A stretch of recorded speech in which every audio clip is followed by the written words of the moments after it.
Single dad used food stamps at checkout. The old lady behind him said, "I haven't seen my son in 20 years." And in that silent grocery line, no one knew her words would uncover a secret that would shatter hearts and reunite a family torn apart for decades. Before we get into the story, comment below where in the world you are watching from today. The fluorescent lights buzzed overhead in the small-town Ohio grocery store, casting a harsh glow on the worn linoleum floor. Ethan Cole shifted uncomfortably at the checkout counter, his calloused fingers carefully sorting through the food stamps. His daughter Lily, bright-eyed and innocent at 7, hugged a box of cereal to her chest like a treasure. "Daddy, can we get chocolate milk too?" Lily's voice carried clearly through the quiet checkout lane. Her pink backpack, frayed at the straps, bounced slightly as she rocked on her heels. Ethan's throat tightened. He glanced at the growing line behind them, feeling the weight of impatient stares. The cashier's fingers drummed against the counter, her expression a mix of boredom and judgment. "Not today, sweetheart," he managed, trying to keep his voice steady.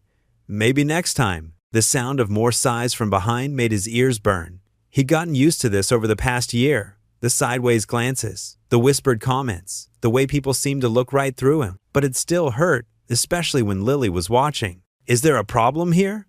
The store manager, Carl Benton, appeared suddenly beside the register. His name tag gleamed under the fluorescent lights, as polished as his disapproving stare. "No, sir," Ethan said quietly, still counting the stamps. "Just making sure I have enough." "There's a line forming," Carl pointed out unnecessarily.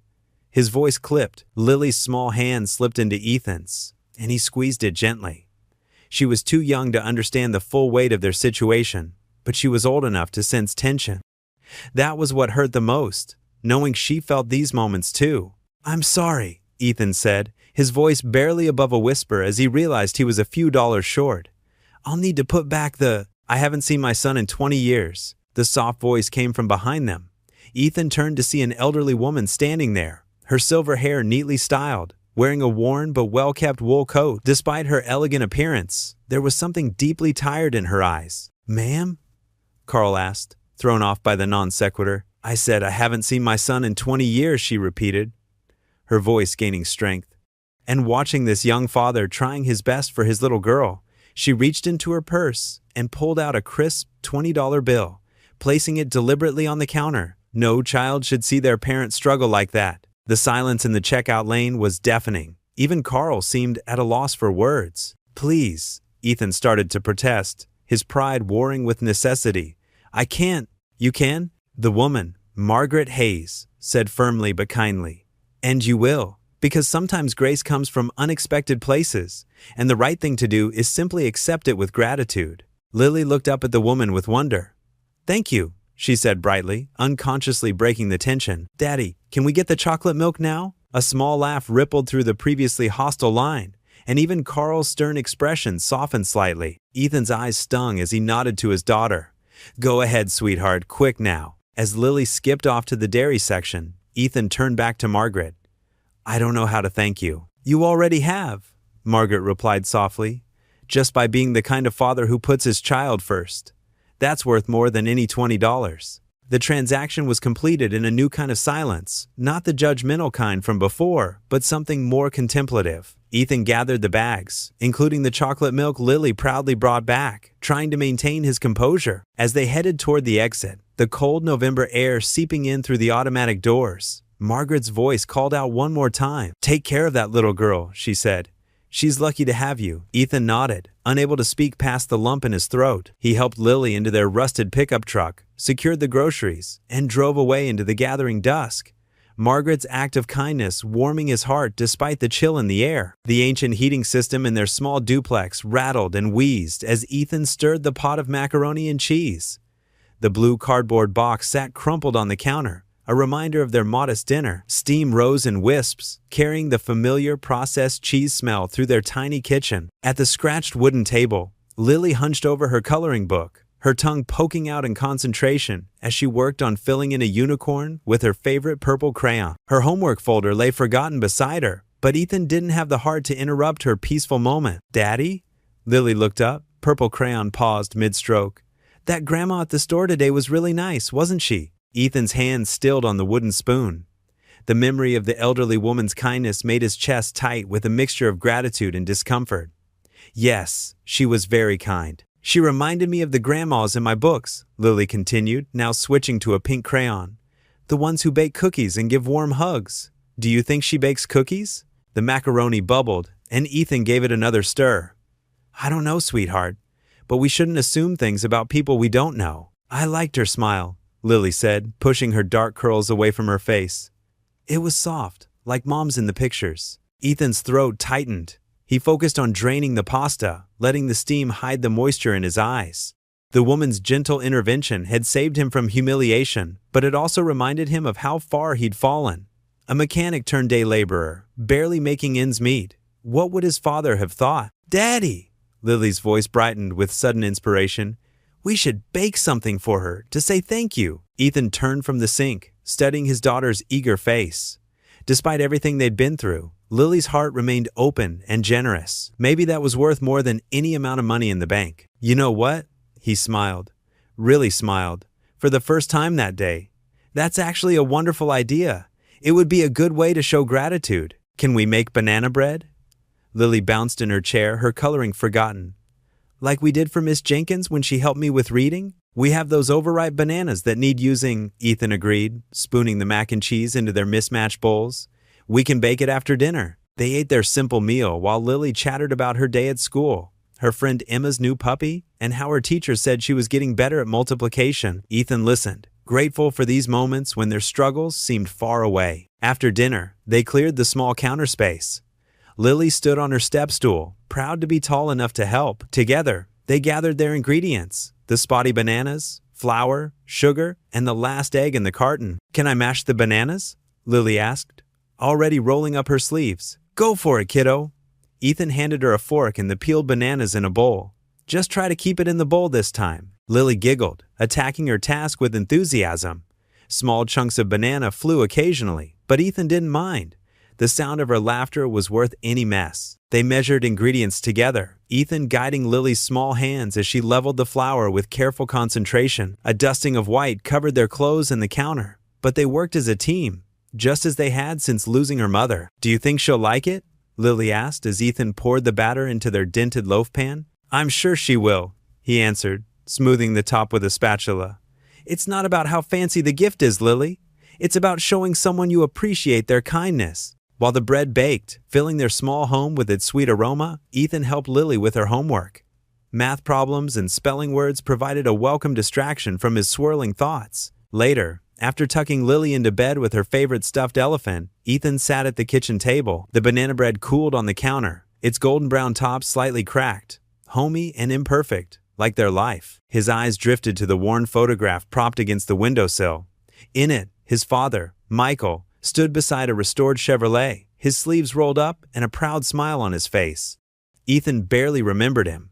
Just fragments of memories, the smell of motor oil, strong hands lifting him onto broad shoulders. The photograph seemed to watch him, and Ethan wondered what his father would think of him now. Would he understand the choices Ethan had made? Would he be proud of a son who needed help buying groceries? Who accepted charity from strangers? The heating system groaned again, and Ethan rubbed his tired eyes. Tomorrow, they would deliver their humble thank you gift, and he would face the kind woman's eyes again. For Lily's sake, he would swallow his pride and teach her that gratitude matters more than ego. Maybe that's exactly what his father would have wanted him to learn. The next morning painted Ohio's streets in a delicate dusting of early snow. Ethan's old pickup truck hummed down Cedar Lane, its worn wipers squeaking against the windshield. In the passenger seat, Lily clutched the still-warm banana bread wrapped in a checkered dish towel, her breath fogging up the window as she counted mailbox numbers. Is that it, Daddy?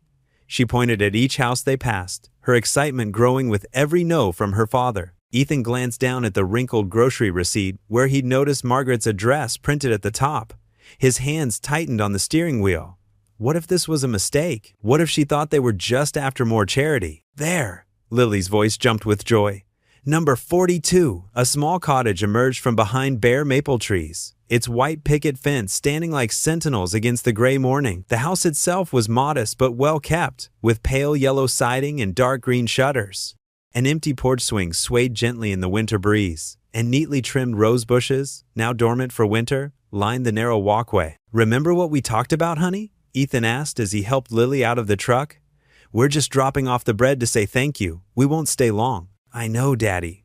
Lily skipped beside him, careful not to drop their gift. But what if she invites us in? That would be polite to say yes, right? Before Ethan could answer, the front door opened. Margaret stood there in a powder blue sweater and dark slacks, her silver hair neatly pinned back. Her eyes widened in surprise. "Oh my," she said softly. "What a wonderful surprise." Lily bounded forward. "We made you banana bread to say thank you for being so nice yesterday." Margaret's hand flew to her heart, and Ethan noticed how delicate her fingers looked, wrapped in a simple gold wedding band. That's so thoughtful of you both. Please, won't you come in? It's much too cold to stand out here." Ethan started to decline, but Lily was already following Margaret through the door, and he found himself stepping into a home that felt like stepping back in time. The living room walls were painted a warm cream color, adorned with framed biblical verses in elegant script. Family photos lined the fireplace mantel, their silver frames catching the morning light that filtered through lace curtains. "I just put on a pot of tea," Margaret said, taking the banana bread from Lily, "and I believe I have some hot chocolate mix in the cupboard for young visitors." The kitchen was small but immaculate, with worn but spotless linoleum floors and copper-bottom pots hanging from a rack. While Margaret prepared their drinks, Lily wandered the living room, drawn to the photos and trinkets that filled every surface. "Your house is like a treasure box," Lily declared, making Margaret laugh, a sound that seemed to surprise even her. "That's what my Harold used to say." Margaret's voice grew softer as she set down 3 mismatched teacups on a tray. "He never could understand why I needed so many little things, but he built me shelves for every single one." "Harold was your husband?" Ethan asked, accepting a steaming cup of tea. Margaret nodded, sinking into her armchair. A cross-stitched cushion proclaimed "Amazing Grace" in faded threads. "Yes. We had 42 wonderful years together before the Lord called him home. That was, almost 25 years ago now." "I'm sorry," Ethan said quietly, recognizing the familiar shadow of loss in her eyes. "Don't be, dear. He lived well and loved deeply. That's all anyone can ask for." She paused, watching Lily, who had discovered a small collection of angel figurines. "Though I must admit, the house grows quiet when you're alone. My son Michael, well, we had a disagreement after Harold passed. Pride got in the way, on both sides I suppose. Haven't spoken since." Ethan saw the pain beneath her composed expression, like looking in a mirror of his own grief. Before he could respond, Lily gasped in delight. "Look what I found!" She carefully held up a small crocheted angel doll, its white yarn wings slightly yellowed with age. "She's beautiful." "Oh my." Margaret's eyes misted over. "I made that for Michael when he was just a boy. He was afraid of the dark, you see, so I told him angels would watch over him while he slept." Lily cradled the doll with reverence. "Did it work? Was he not scared anymore?" "It did help, yes." Margaret smiled, then made a decision. "Would you like to have her? I think she'd rather watch over a child than sit on my shelf gathering dust." "Really?" Lily looked to her father for permission, her eyes shining. Ethan started to protest, but Margaret held up her hand. "Please. It would make this old woman very happy to see her bringing comfort again." They stayed longer than Ethan had planned, sharing stories over tea and banana bread. Margaret told them about her years teaching Sunday school, while Lily chattered about her favorite books and the castle she was building with blocks at school. The morning light grew stronger, casting warm squares on the carpet through the lace curtains. Finally, Ethan noticed the time. "We should get going. Lily has her reading group at the library this afternoon." Margaret walked them to the door, wrapping Lily in a gentle hug. The little girl clutched her new angel doll close, beaming. On the porch, Margaret touched Ethan's arm lightly. "Thank you for this morning," she said. "Sometimes the Lord sends exactly what we need, even when we don't know we need it." From the truck, they watched Margaret wave from her porch, a small figure against the yellow house. As Ethan pulled away, he felt something he hadn't experienced in a long time, a quiet sense of peace, as if the world had shifted ever so slightly back into place. A week later, Ethan pushed his shopping cart down the frozen foods aisle, checking his grocery list twice.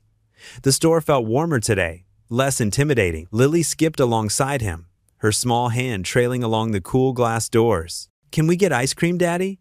Lily asked, her breath fogging up the freezer door. "Not today, sweetheart. We're sticking to the basics," Ethan said gently, adjusting his worn jacket. As they rounded the corner toward the produce section, a familiar figure caught his eye.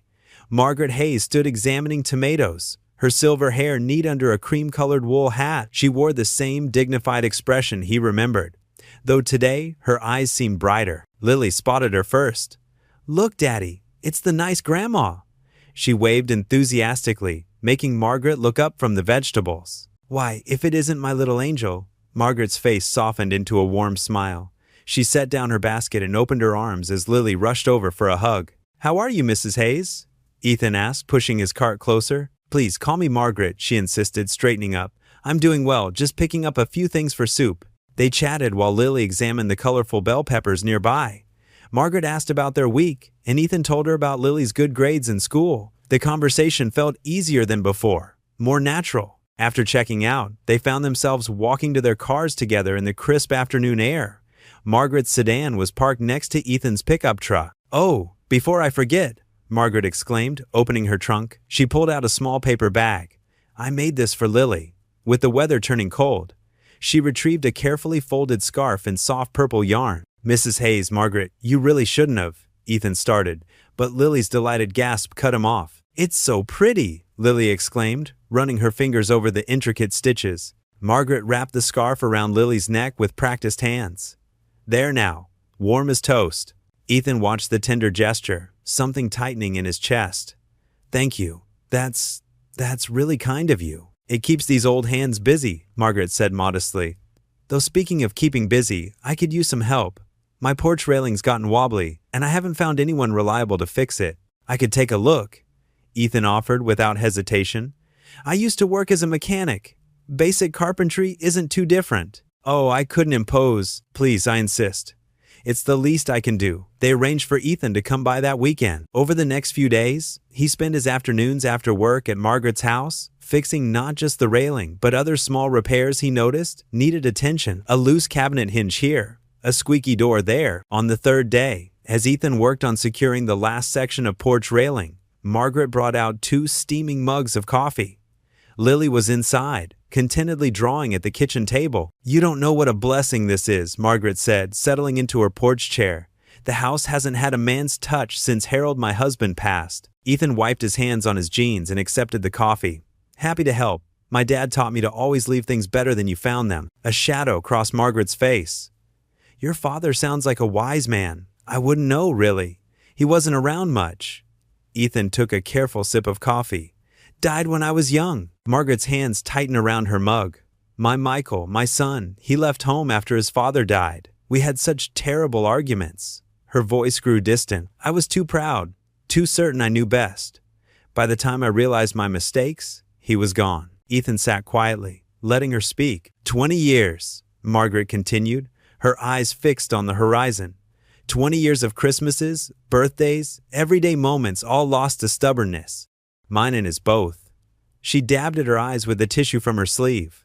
"Sorry, I don't mean to burden you with ancient history." "It's not a burden," Ethan said softly.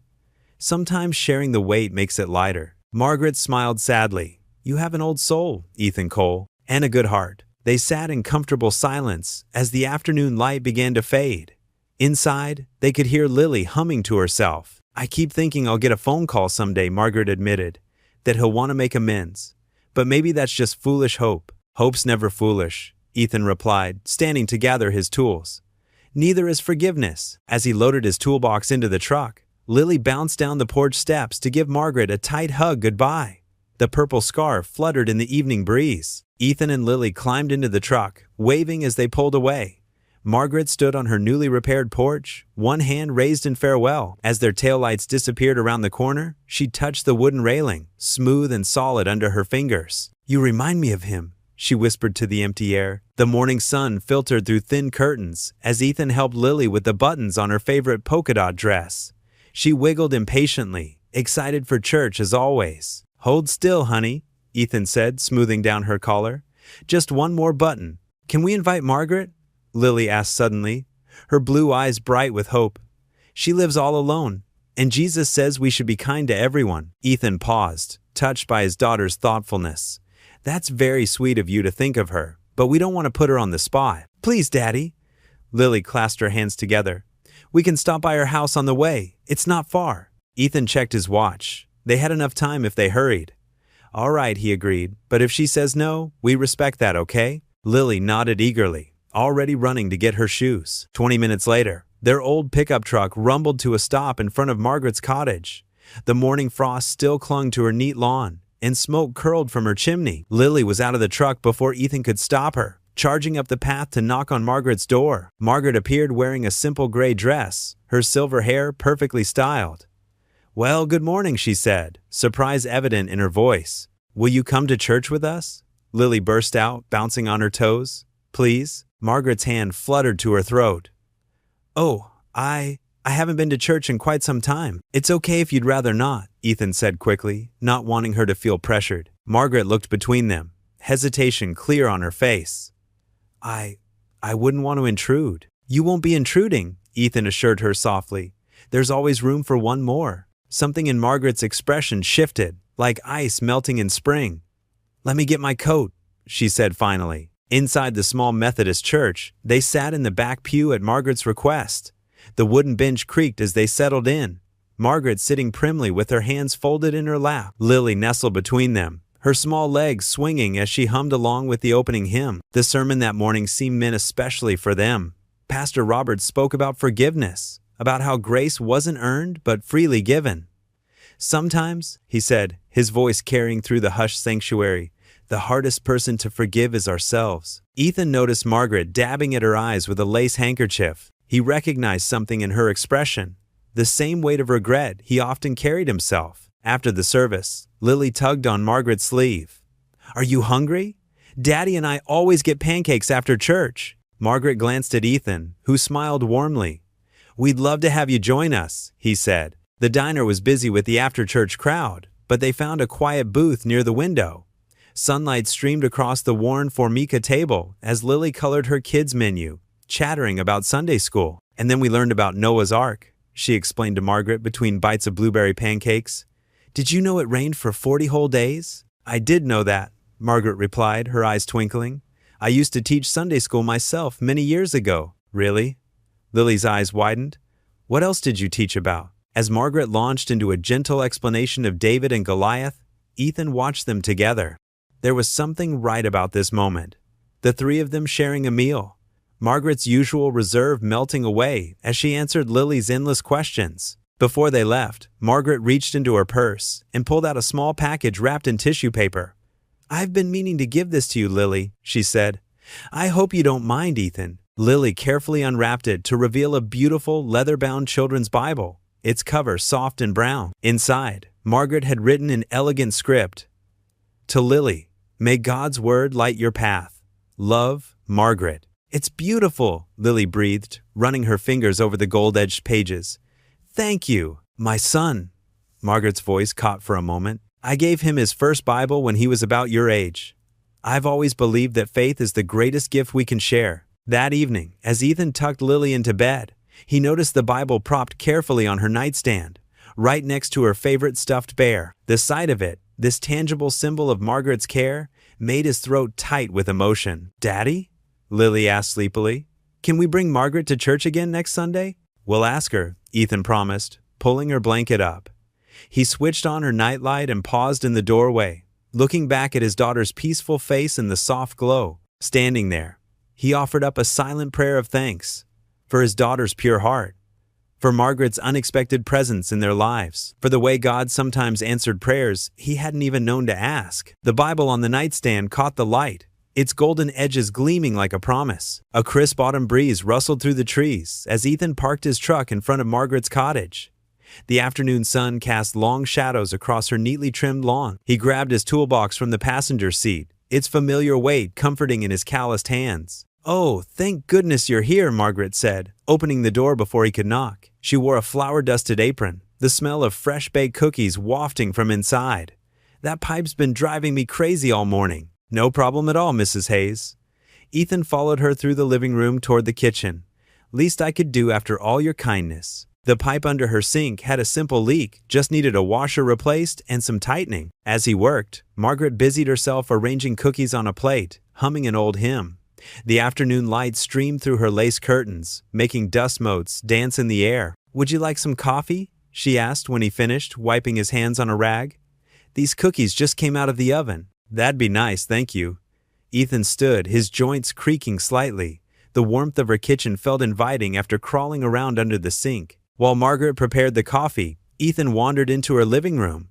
Family photos lined the walls and shelves, moments frozen in time. His eyes swept across them casually until they landed on one particular frame on the mantel. The photo showed a younger Margaret, her dark hair streaked with silver, standing beside a tall man with kind eyes, her late husband. Between them stood a teenage boy, maybe 15 or 16, with a half smile that made Ethan's heart skip a beat. He stepped closer, his hands suddenly cold.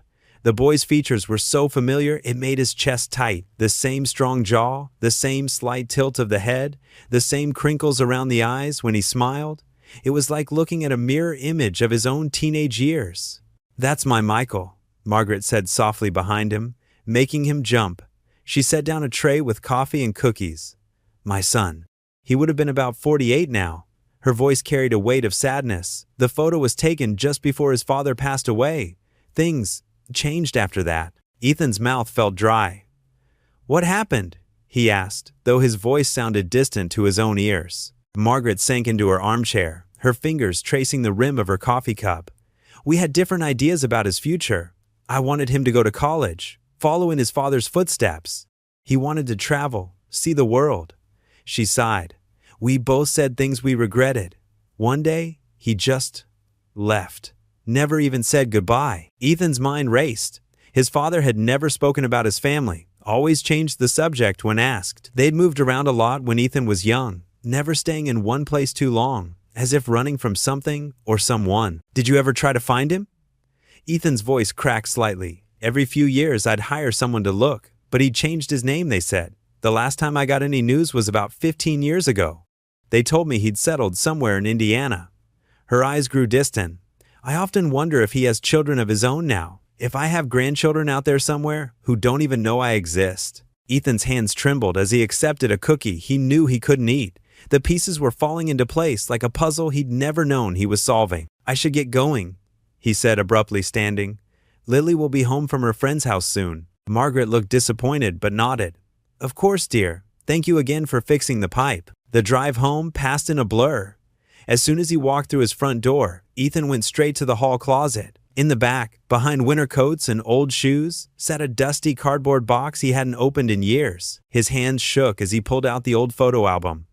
The leather cover was cracked and worn, but the pictures inside were still clear. He flipped through pages of his childhood until he found what he was looking for: his father's high school graduation photo. There it was, the same face as the teenage boy on Margaret's mantel. Below the photo, written in his mother's neat handwriting, "Michael Hayes, class of 1990. Ethan sat back against the wall, the album heavy in his lap. His father's real name had been Michael Hayes, not Michael Cole, as he'd always known him. The timelines matched, the faces matched, even their mannerisms matched. From what Margaret had described, he stared at the photo, his vision blurring. The truth hit him like a physical blow. Margaret Hayes wasn't just some kind stranger who'd helped him at the grocery store. She was his grandmother, his father's mother, Lily's great-grandmother. The sound of his own heartbeat filled his ears as he looked at the photo. Every interaction with Margaret over the past few weeks played back in his mind with new meaning. Every story she told about her son, his father, took on new weight. Ethan's hands trembled as he traced his father's young face in the photograph. All this time, the family connection they'd both been longing for had been right there, hidden in plain sight. The question now was, what should he do with this knowledge? The morning sun streamed through the threadbare curtains of Ethan's small duplex as he paced back and forth across the worn carpet. His footsteps made soft creaking sounds on the floorboards, matching the rhythm of his racing thoughts. The photo he discovered at Margaret's house lay on the coffee table, next to his own family album. Lily sat at the kitchen table, humming as she colored, oblivious to her father's distress. Her crayon scratched against paper while she drew what looked like 3 stick figures holding hands: herself, her dad, and Margaret. "Almost done with breakfast, sweetheart?" Ethan asked, trying to keep his voice steady. He glanced at the clock for the 10th time that morning. "Uh-huh." Lily nodded, taking another bite of toast. "Are we going to see Miss Margaret today?" The innocent question made Ethan's stomach twist. He ran his fingers through his hair, already messy from hours of sleepless tossing and turning. "Yeah, honey, I need to check on that cabinet I fixed for her." But the cabinet was just an excuse. The truth sat heavy in his chest like a stone. Every time he closed his eyes, he saw the faces in those photographs. His father is a young man, Margaret's son Michael, the pieces of a puzzle he never knew existed suddenly fitting together. After dropping Lily at school, Ethan drove to Margaret's house. His hands gripped the steering wheel so tight, his knuckles turned white. The morning was cool and clear, with leaves dancing across the sidewalk in swirling patterns. Margaret's garden looked particularly beautiful today, the late autumn flowers still holding onto their colors despite the chill. She opened the door before he could knock, wearing an apron dusted with flour. The smell of fresh-baked cookies wafted out. "Ethan, what a lovely surprise. Come in, come in. I was just baking your favorite oatmeal raisin." The warmth of her welcome made his chest ache. He followed her into the kitchen, where sunlight streamed through lace curtains onto the checkered tablecloth. Everything about her home felt like it should have been part of his life all along. "How's our little Lily today?" Margaret asked, placing a plate of cookies on the table. "I finished another scarf for her. This one's purple, her favorite color." Ethan's throat tightened. "She's good. At school now, working on a special art project." "Oh." Margaret's eyes brightened with interest as she poured 2 cups of coffee. "She's such a creative child. You know, she reminds me of my Michael when he was young, always drawing, always imagining." The name made Ethan's heart skip. He wrapped his hands around the warm coffee mug, trying to steady himself. How's your weather garden doing?" Margaret smiled, though her eyes held a hint of confusion at the abrupt change of subject. "The chrysanthemums are holding on beautifully, though I worry about that frost they're predicting next week." They talked about safe topics, the weather, Lily's school, the upcoming church bake sale. All the while, the truth burned in Ethan's throat like hot coal. Every time Margaret smiled at him with that grandmother's warmth, every time she spoke of Michael with that mix of love and regret, he felt the weight of his silence growing heavier. "You know, Ethan," Margaret said softly, reaching across the table to pat his hand, "I've been thinking a lot lately about God's plan, how he works in mysterious ways." Ethan's coffee cup trembled slightly. "What do you mean?" "Well," she continued, her eyes growing misty, "I've been so alone these past years. I pushed everyone away after losing Robert, my husband, and then that terrible fight with Michael. I thought God had forgotten me." She squeezed his hand. "But then he sent you and Lily into my life, like angels, really." Ethan had to look away, blinking hard against the sudden burn of tears. The guilt churned in his stomach, bitter and sharp. Here was this kind woman, his grandmother, pouring out her heart to him, while he sat holding on to a truth that could change everything. "I'm no angel, Margaret," he managed to say, his voice rough. "Now don't sell yourself short," she chided gently. "You've brought so much light back into my life. Sometimes I think," she paused, dabbing at her eyes with a tissue, "sometimes I think this is God's way of giving me a second chance at family." The words hit Ethan like a physical blow. He stood up suddenly, nearly knocking over his coffee cup. "I should go. I've got work." Margaret looked startled but recovered quickly, smoothing her apron. "Of course, dear. Take some cookies for Lily." She packed a dozen into a paper bag, pressing it into his hands. "And Ethan, thank you for visiting. It means more than you know." He nodded, not trusting himself to speak. The paper bag crinkled in his grip as he hurried to the door, Margaret following behind. On the porch, she touched his arm.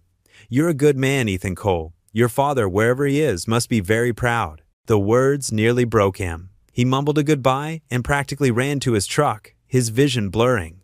As he pulled away from the curb, he looked back at Margaret's house in his rearview mirror. The porch light was still on from the morning darkness, flickering slightly in the autumn afternoon. It seemed to pulse with the same uncertainty that filled his heart, a dim reminder of the truth he couldn't bring himself to speak. Margaret stood in the doorway, waving, her figure growing smaller as he drove away, just like she must have watched her own son leave all those years ago, not knowing he would never return, not knowing her grandson had been just minutes away all this time. Ethan's hands shook on the steering wheel. The truth was right there, waiting to be told, but the words remained locked inside him, held back by fear and doubt and the terrible weight of what might happen next. A week had passed since Ethan's discovery, and winter had transformed their small Ohio town into a Christmas card scene. Fresh snow blanketed every surface, muffling sounds and making the world feel softer somehow.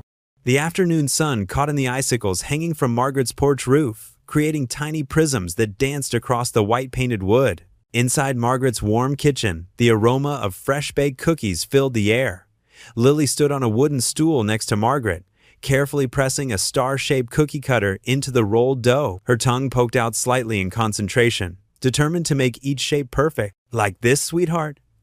Margaret guided Lily's small hands. That's right, nice and gentle. Ethan watched from the doorway, his heart both full and heavy. The scene before him was everything he'd wanted for Lily. The warmth of family, the simple joy of baking with a grandmother, but the truth he carried made each moment bittersweet. Daddy, look! Lily held up a perfectly cut star. Grandma Maggie showed me how to do it without breaking the points. The word grandma made Ethan's chest tighten. Margaret beamed at the title, completely unaware of how accurate it really was. She'd started using it naturally after Lily had first called her that last week, and now it seemed to slip from the little girl's lips as easily as breathing. That's beautiful, sweetie, Ethan managed, forcing a smile. They'd fallen into an easy routine over the past week. After school, he'd bring Lily to Margaret's while he worked his evening shift at the warehouse. They'd all have dinner together when he returned, sharing stories around Margaret's old oak table. The house had come alive with Lily's laughter and the constant bustle of family life. Margaret's living room now boasted a small Christmas tree they decorated together. Lily had made paper chains for garland, and Margaret had brought out delicate glass ornaments she hadn't used in years. No point decorating just for myself, she'd said, but her eyes had sparkled as she unwrapped each precious bauble. Son, would you hand me that cooling rack? Margaret asked, gesturing to the counter behind him. The word son hit him like a physical blow. She'd started using it occasionally, catching herself sometimes with a slight blush. Force of habit, she'd apologize, but Ethan could see how natural it felt for her, how much she needed someone to mother. He handed her the rack, their fingers brushing. Her hands were soft but strong, marked with the slight tremor of age but still capable and sure. His grandmother's hands, the thought almost made him drop the rack. These cookies remind me of the ones I used to make with my Michael, Margaret said softly, carefully transferring the hot cookies. He loved helping in the kitchen when he was small. She paused, lost in memory. Before everything went wrong, Lily looked up from her dough cutting. What went wrong, Grandma Maggie? Margaret's smile turned sad. Oh, just grown-up things, dear. Sometimes people let pride get in the way of love. She glanced at Ethan, but God has a way of bringing new people into our lives when we need them most. The guilt settled deeper in Ethan's stomach. Here she was, sharing her heart, her home, her memories, and he was keeping the most important truth from her. As evening approached, they gathered in the living room. Margaret had hung stockings on the mantel, one for each of them. The sight of them, arranged like a real family's would be, made Ethan's throat tight. I have something for you, Margaret said suddenly, rising from her armchair. She disappeared into her bedroom and returned with a small wooden box. It's not much, she said, settling back down, but I've been wanting to give you this. She opened the box and carefully lifted out a men's wristwatch. The leather band was worn but well cared for, the face classic and dignified. This belonged to my Harold, she explained, her voice soft with memory. He wore it every day of our marriage until he passed. She held it out to Ethan. It suits a man who works hard for his family. Ethan's hands trembled as he accepted the watch. The weight of it felt impossibly heavy, not just the physical weight, but the history it carried, the meaning behind it. This was his grandfather's watch, the grandfather he'd never known he had. I can't accept this, he stammered. But Margaret shook her head firmly. Please, she said. It needs to be worn again, to be useful. She smiled, her eyes misty. Harold would have liked you, Ethan. You remind me so much of. She trailed off, then patted his hand. Well, you're a good man. That's what matters. Ethan swallowed hard against the emotion, threatening to overwhelm him. He slipped the watch onto his wrist, feeling the smooth leather against his skin. Another piece of his unknown heritage. Another connection to the family he'd never known he had. Thank you, he managed, the words feeling wholly inadequate. Lily climbed into his lap, examining the watch with curious fingers. It's pretty, Daddy, she said, then yawned widely. Someone's ready for bed, Margaret observed with a gentle smile. It's getting late anyway. Santa will be coming soon. As they gathered their things to leave, the Christmas tree lights twinkled softly, casting warm shadows on the walls. The stockings hung expectantly, waiting for tomorrow. Everything felt perfect, and terribly, achingly fragile. The watch ticked steadily against Ethan's wrist as he helped Lily with her coat, each second marking time in a story he wasn't sure how to tell. The cardboard boxes in Ethan's cramped attic seemed to multiply before his eyes, each one a dusty monument to years of accumulated life. Dust motes swirled and danced in the weak January sunlight that struggled through the small, grimy window. catching the light like tiny spirits as they made him sneeze repeatedly. He rubbed his nose with the back of his sleeve and continued sorting through the endless stacks of paperwork, receipts, and forgotten documents. His W-2 forms had to be buried in here somewhere among the chaos. Tax season was bearing down on him like a freight train, and he desperately needed every deduction, every credit, every penny he could legally claim. The attic floor creaked under his weight as he shifted position, his knees already protesting from kneeling on the rough wooden planks. The space felt even smaller today, cramped and suffocating, with barely enough room for a grown man to move around without bumping his head on the slanted ceiling. "Daddy?" Lily's sweet voice drifted up from downstairs, floating through the house like a gentle melody. "Can I go play at Grandma Maggie's?" She said she wanted to show me how to make those sugar cookies with the little sprinkles on top. Ethan paused mid-reach for another box, his heart doing that familiar squeeze it always did whenever he heard Lily call Margaret Grandma. The word carried such innocent trust, such pure affection. It never failed to remind him of the complicated web of truth and secrets that surrounded their little makeshift family. "Not right now, sweetie," he called back, trying to keep the exhaustion out of his voice. "I need to finish this mess first. Maybe after lunch, okay?" He heard her dramatic sigh echo through the house, the kind only a 7-year-old could perfect, followed immediately by the familiar sounds of Saturday morning cartoons flickering to life on their old television set. The cheerful voices of animated characters seemed to mock his current predicament. Turning back to the overwhelming task at hand, he dragged another box closer to his makeshift workspace. This one was different from the others, marked Dad's Things in his own hurried, grief-stricken handwriting from 5 years ago. The black marker had faded to a dull gray, but the words still cut deep. He hadn't opened this particular box since that awful week after the funeral, when he'd numbly packed away his father's belongings with shaking hands and a heart full of unprocessed grief.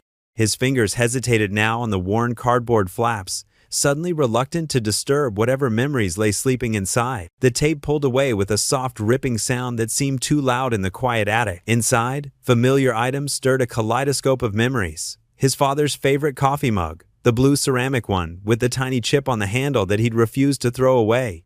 A dog-eared Bible with countless bookmarks and highlighted passages. Some old utility bills and bank statements. A handful of loose photographs curled at the edges. Each item was a small piece of the man who'd raised him alone after his mother died, working double shifts and sacrificing everything to give Ethan a chance at a better life. At the very bottom of the box, beneath a carefully folded stack of yellowed newspapers his father had saved for reasons Ethan never understood, lay something unexpected. A cream-colored envelope, elegant and formal, with the kind of thick paper stock that spoke of care and importance. The address was written in the most beautiful cursive handwriting he'd ever seen. Mr. Michael Hayes Sr. Ethan's breath caught in his throat like a physical thing. His hands trembled slightly as he turned the envelope over, studying every detail. The return address made his heart stop completely. It showed Margaret's name, though at a different house number than where she lived now. The postmark, faded but still legible, was from 15 years ago. Most shocking of all, the envelope had never been opened. The seal remained intact, unbroken, as if waiting all these years for someone to discover its secrets. His mind raced as he stared at the letter. How had this ended up with his father's things? Why had it never been opened? His father had moved several times over the years. Maybe it had been forwarded, misdelivered, somehow lost in the shuffle of addresses and postal transfers. His fingers trembled as he carefully worked at the aged seal, trying not to damage the delicate paper. The adhesive had grown brittle with time, crackling softly as it gave way. Inside, a single sheet of paper was folded with mathematical precision, the same cream color as the envelope. The paper felt expensive under his fingertips, substantial and real. He unfolded it slowly, reverently, and began to read the words written in that same elegant cursive script. "My dearest Michael, I know you probably won't read this letter, just like all the others. Every piece of mail I've sent over these past 3 years has come back to me unopened, returned to sender with those awful red stamps that feel like slaps across my face. But I keep writing anyway. Keep hoping that maybe someday you'll forgive me enough to hear what I desperately need to say. I was wrong about everything, son. Wrong about the way I treated you after your father died.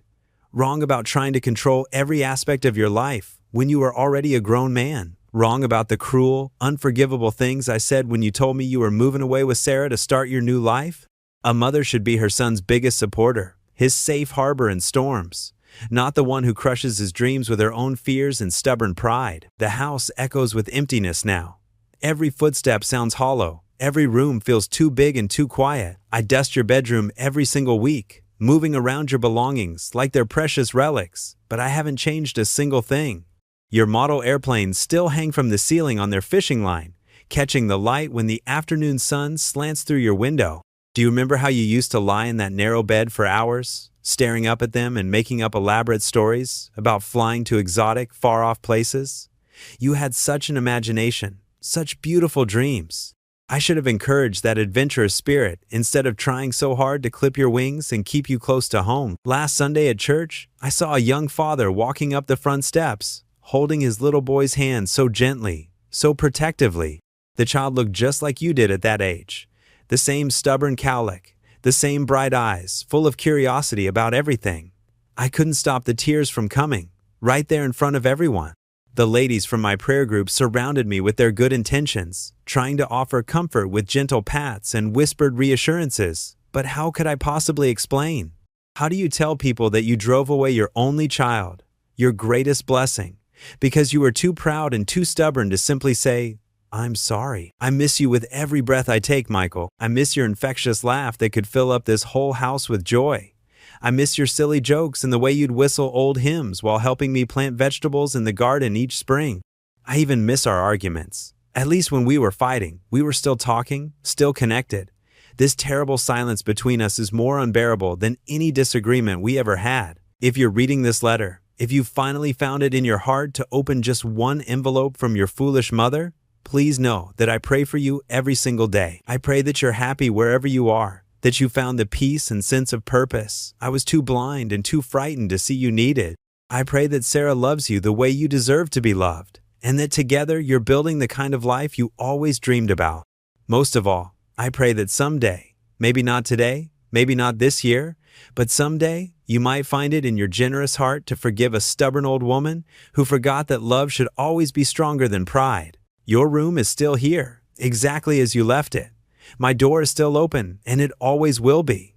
There's a place at my table, a chair by the fireplace, a space in my heart that belongs only to you. With all my love and my deepest, most heartfelt regrets, Mom. Ethan lowered the letter with shaking hands, his vision blurring as tears spilled down his cheeks unchecked.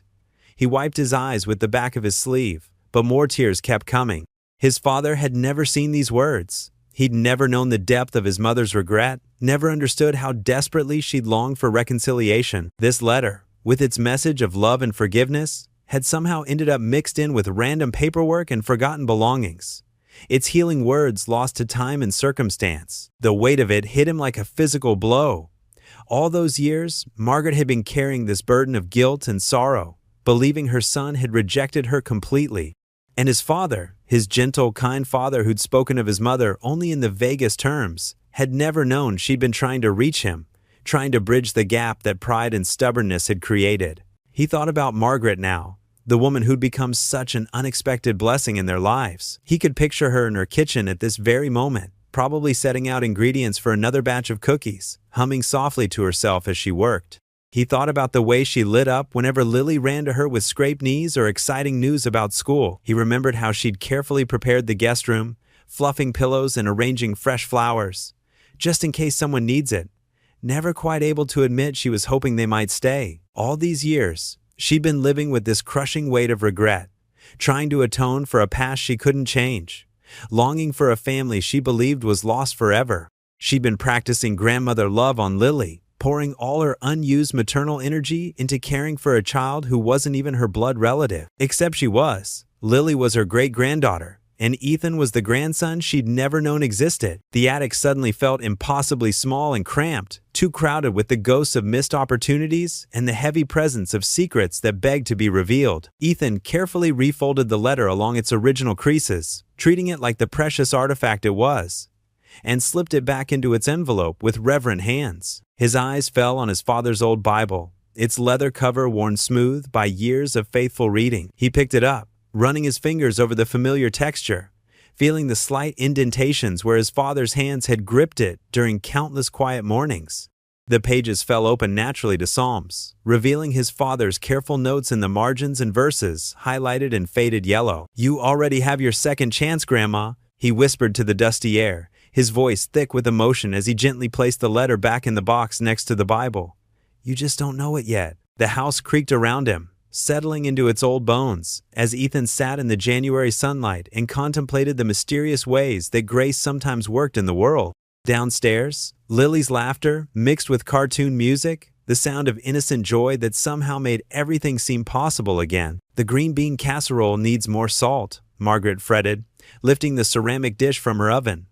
The warm, savory smell filled her kitchen as she adjusted her apron. She turned to Ethan and Lily, who were sitting at her kitchen table. "Are you sure you don't mind coming to the church potluck? I know it's last minute." "We'd love to," Ethan said, watching Lily swing her legs under the chair. "Right, sweetheart. Will there be dessert?" Lily asked, her eyes bright with hope. Margaret chuckled, the corners of her eyes crinkling. "Mrs. Peterson always brings her famous apple pie, and I heard Sister Mary is bringing chocolate chip cookies." The evening air was crisp as they walked the short distance to the church, Margaret carrying her casserole while Ethan held Lily's hand. The church windows glowed warmly against the darkening sky, and the sounds of laughter and conversation spilled out onto the sidewalk. Inside the church basement, long tables sagged under the weight of countless dishes. The room hummed with conversation and the clinking of silverware. Pastor John stood near the entrance, greeting everyone with a warm smile. "Margaret," he called out, "and the Coles too. What a wonderful surprise." Lily tugged at the pastor's sleeve. "Grandma Maggie made green beans." Pastor John's eyes softened as he looked between Margaret and Ethan. "Grandma Maggie, is it?" he said quietly. Margaret's cheeks flushed pink as she set down her casserole. "Oh, she just started calling me that. I don't mind." They found seats at one of the long tables, Lily between them.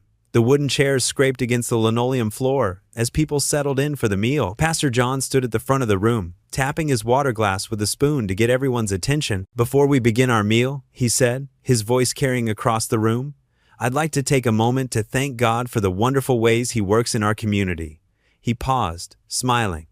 "And I particularly want to acknowledge the beautiful friendship that's grown between Margaret Hayes and the Cole family.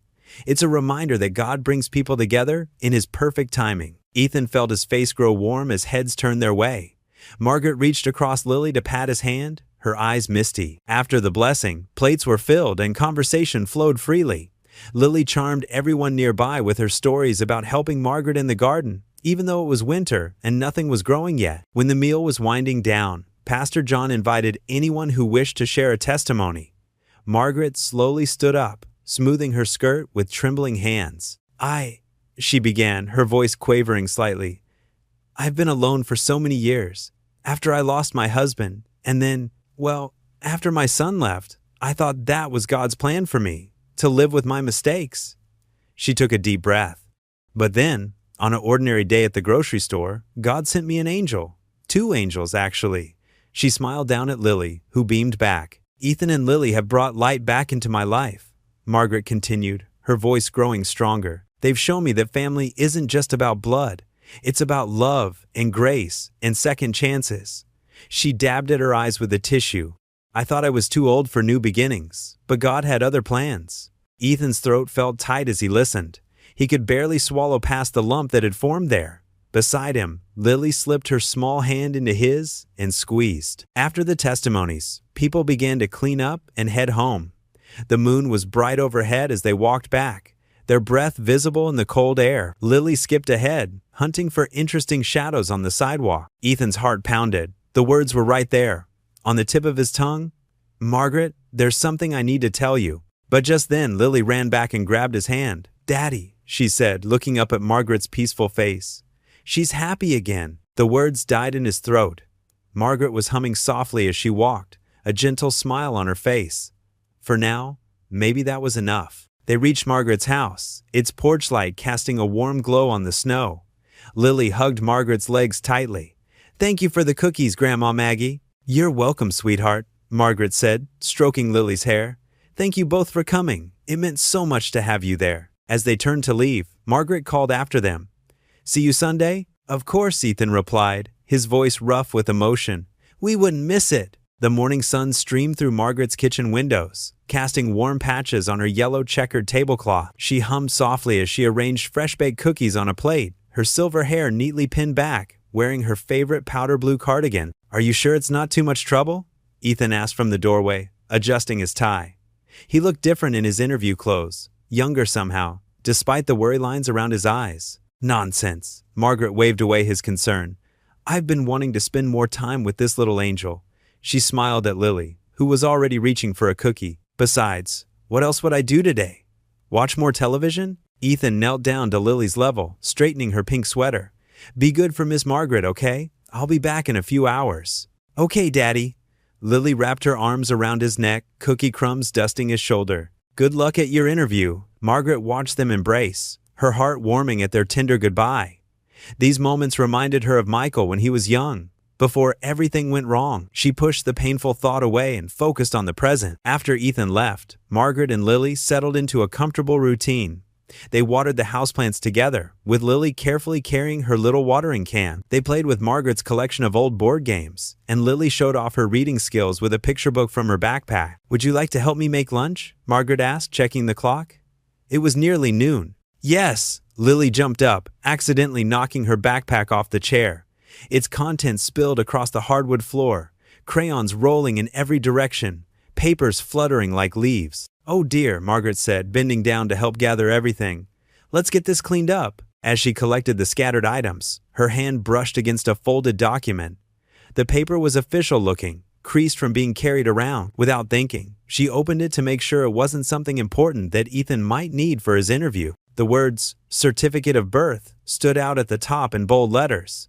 Margaret's eyes moved automatically to the details below, and suddenly the world seemed to tilt on its axis. Father's name, Michael James Hayes. Mother's name, Sarah Elizabeth Cole. Child's name, Ethan Michael Cole. The paper trembled in her hands. She read it again and again, each time feeling like she'd been struck in the chest. Michael, her Michael, the son she'd pushed away, the one she'd lost to pride and anger, he was Ethan's father. "Miss Margaret?"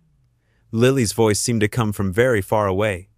"Are you okay?" Margaret's vision blurred with tears. She tried to speak but couldn't find her voice.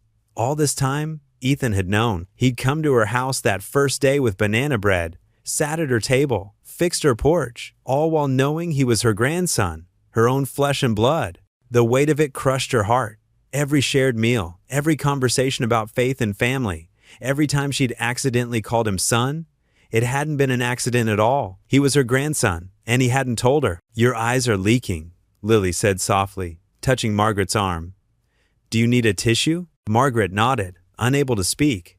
She clutched the birth certificate as Lily ran to get the tissue box from the side table. Memories flooded back. The day Michael left, their last bitter argument, the years of silence that followed.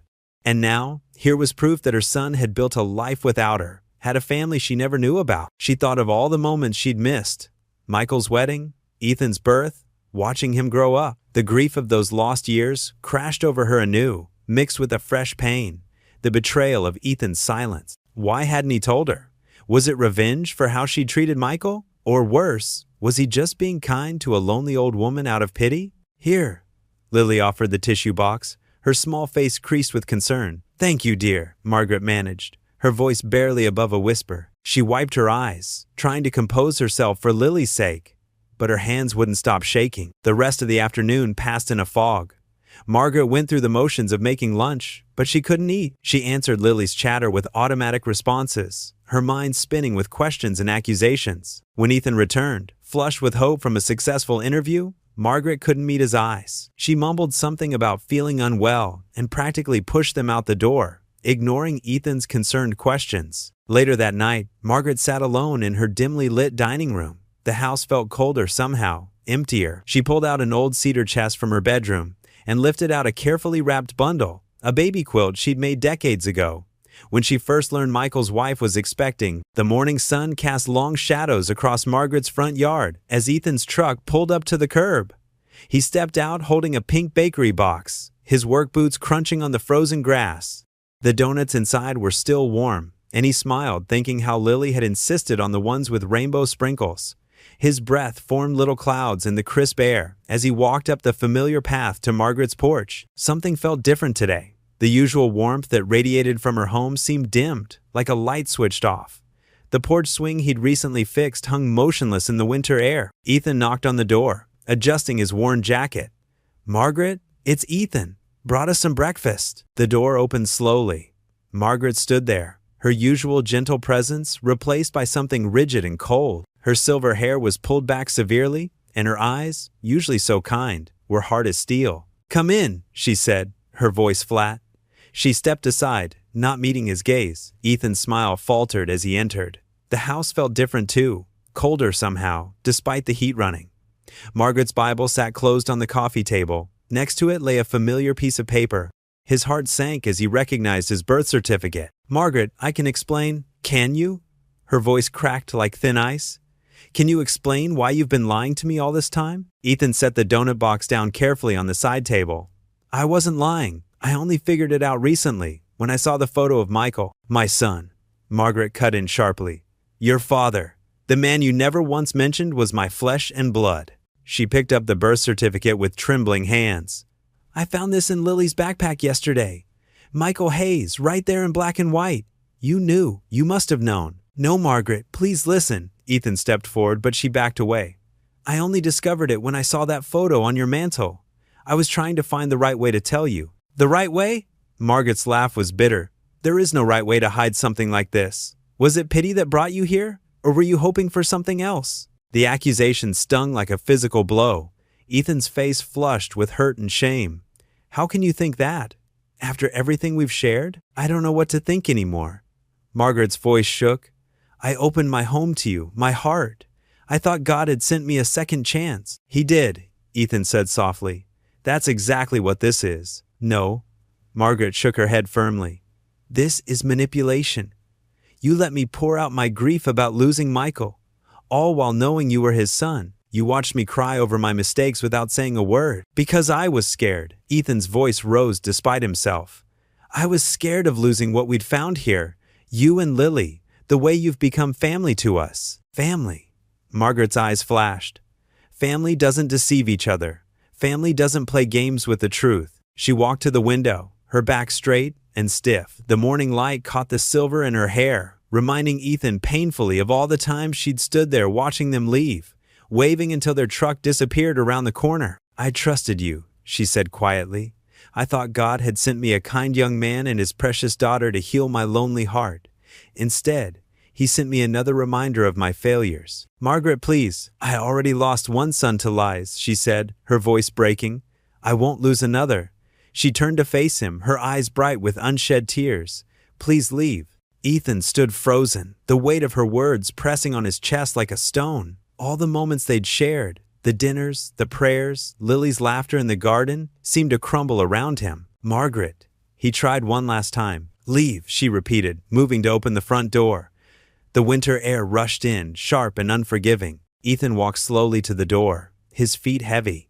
He paused in the doorway, looking back at the woman who had become so much more than just a kind stranger from a grocery store. But Margaret wouldn't meet his eyes. The door closed behind him with a quiet click that echoed like thunder in his heart. The windshield wipers squeaked back and forth, pushing away the steady drizzle that had started during their drive home. Ethan gripped the steering wheel of his old pickup truck, his knuckles white against the worn leather.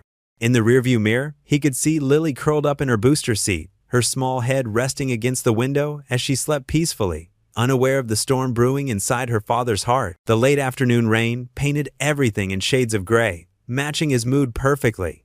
Traffic lights reflected in puddles, blurring into watery stars on the wet pavement. Each stoplight felt like an eternity, as memories of Margaret's words echoed in his mind. "I already lost one son to lies. I won't lose another." A sob caught in his throat, surprising him. Ethan couldn't remember the last time he'd cried. Not even at his wife's funeral had he allowed himself this luxury. He'd always needed to be strong, to keep it together for Lily. But now, with his daughter sleeping soundly behind him and the rain masking his tears, something inside him finally broke. The tears came silently at first, then in waves that matched the rain outside. His shoulders shook as he pulled into their driveway, putting the truck in park but leaving the engine running. The rhythmic sound of the wipers and the patter of rain created a strange symphony for his grief. "I'm sorry, Dad," he whispered to no one, thinking of his father, Margaret's son, and all the years of silence between them. "I'm so sorry." A small stirring from the back seat made him quickly wipe his eyes with his sleeve. "Daddy?" Lily's voice was soft and sleepy. "Are we home?" "Yeah, sweetie," he managed, his voice rough. "We're home." Inside their small duplex, Lily's shoes squeaked on the linoleum floor as she hung up her wet coat. She watched her father with those observant eyes that sometimes seemed too wise for her 7 years. Ethan moved around the kitchen mechanically, pulling out mac and cheese for dinner, their comfort food. "Daddy?" Lily's small voice cut through the silence. "Why isn't Grandma Maggie coming for dinner anymore?" The box of pasta slipped from Ethan's hands, scattering macaroni across the floor. He braced himself against the counter, taking a deep breath. Sometimes grown-ups have disagreements, honey. Like when Jenny and me fought over the swing at recess?" Lily asked, already on her knees, helping to pick up the spilled pasta. Ethan managed a weak smile. "Something like that, but more complicated." "Did you say sorry?" "It's not that simple, sweetheart." "Why not?"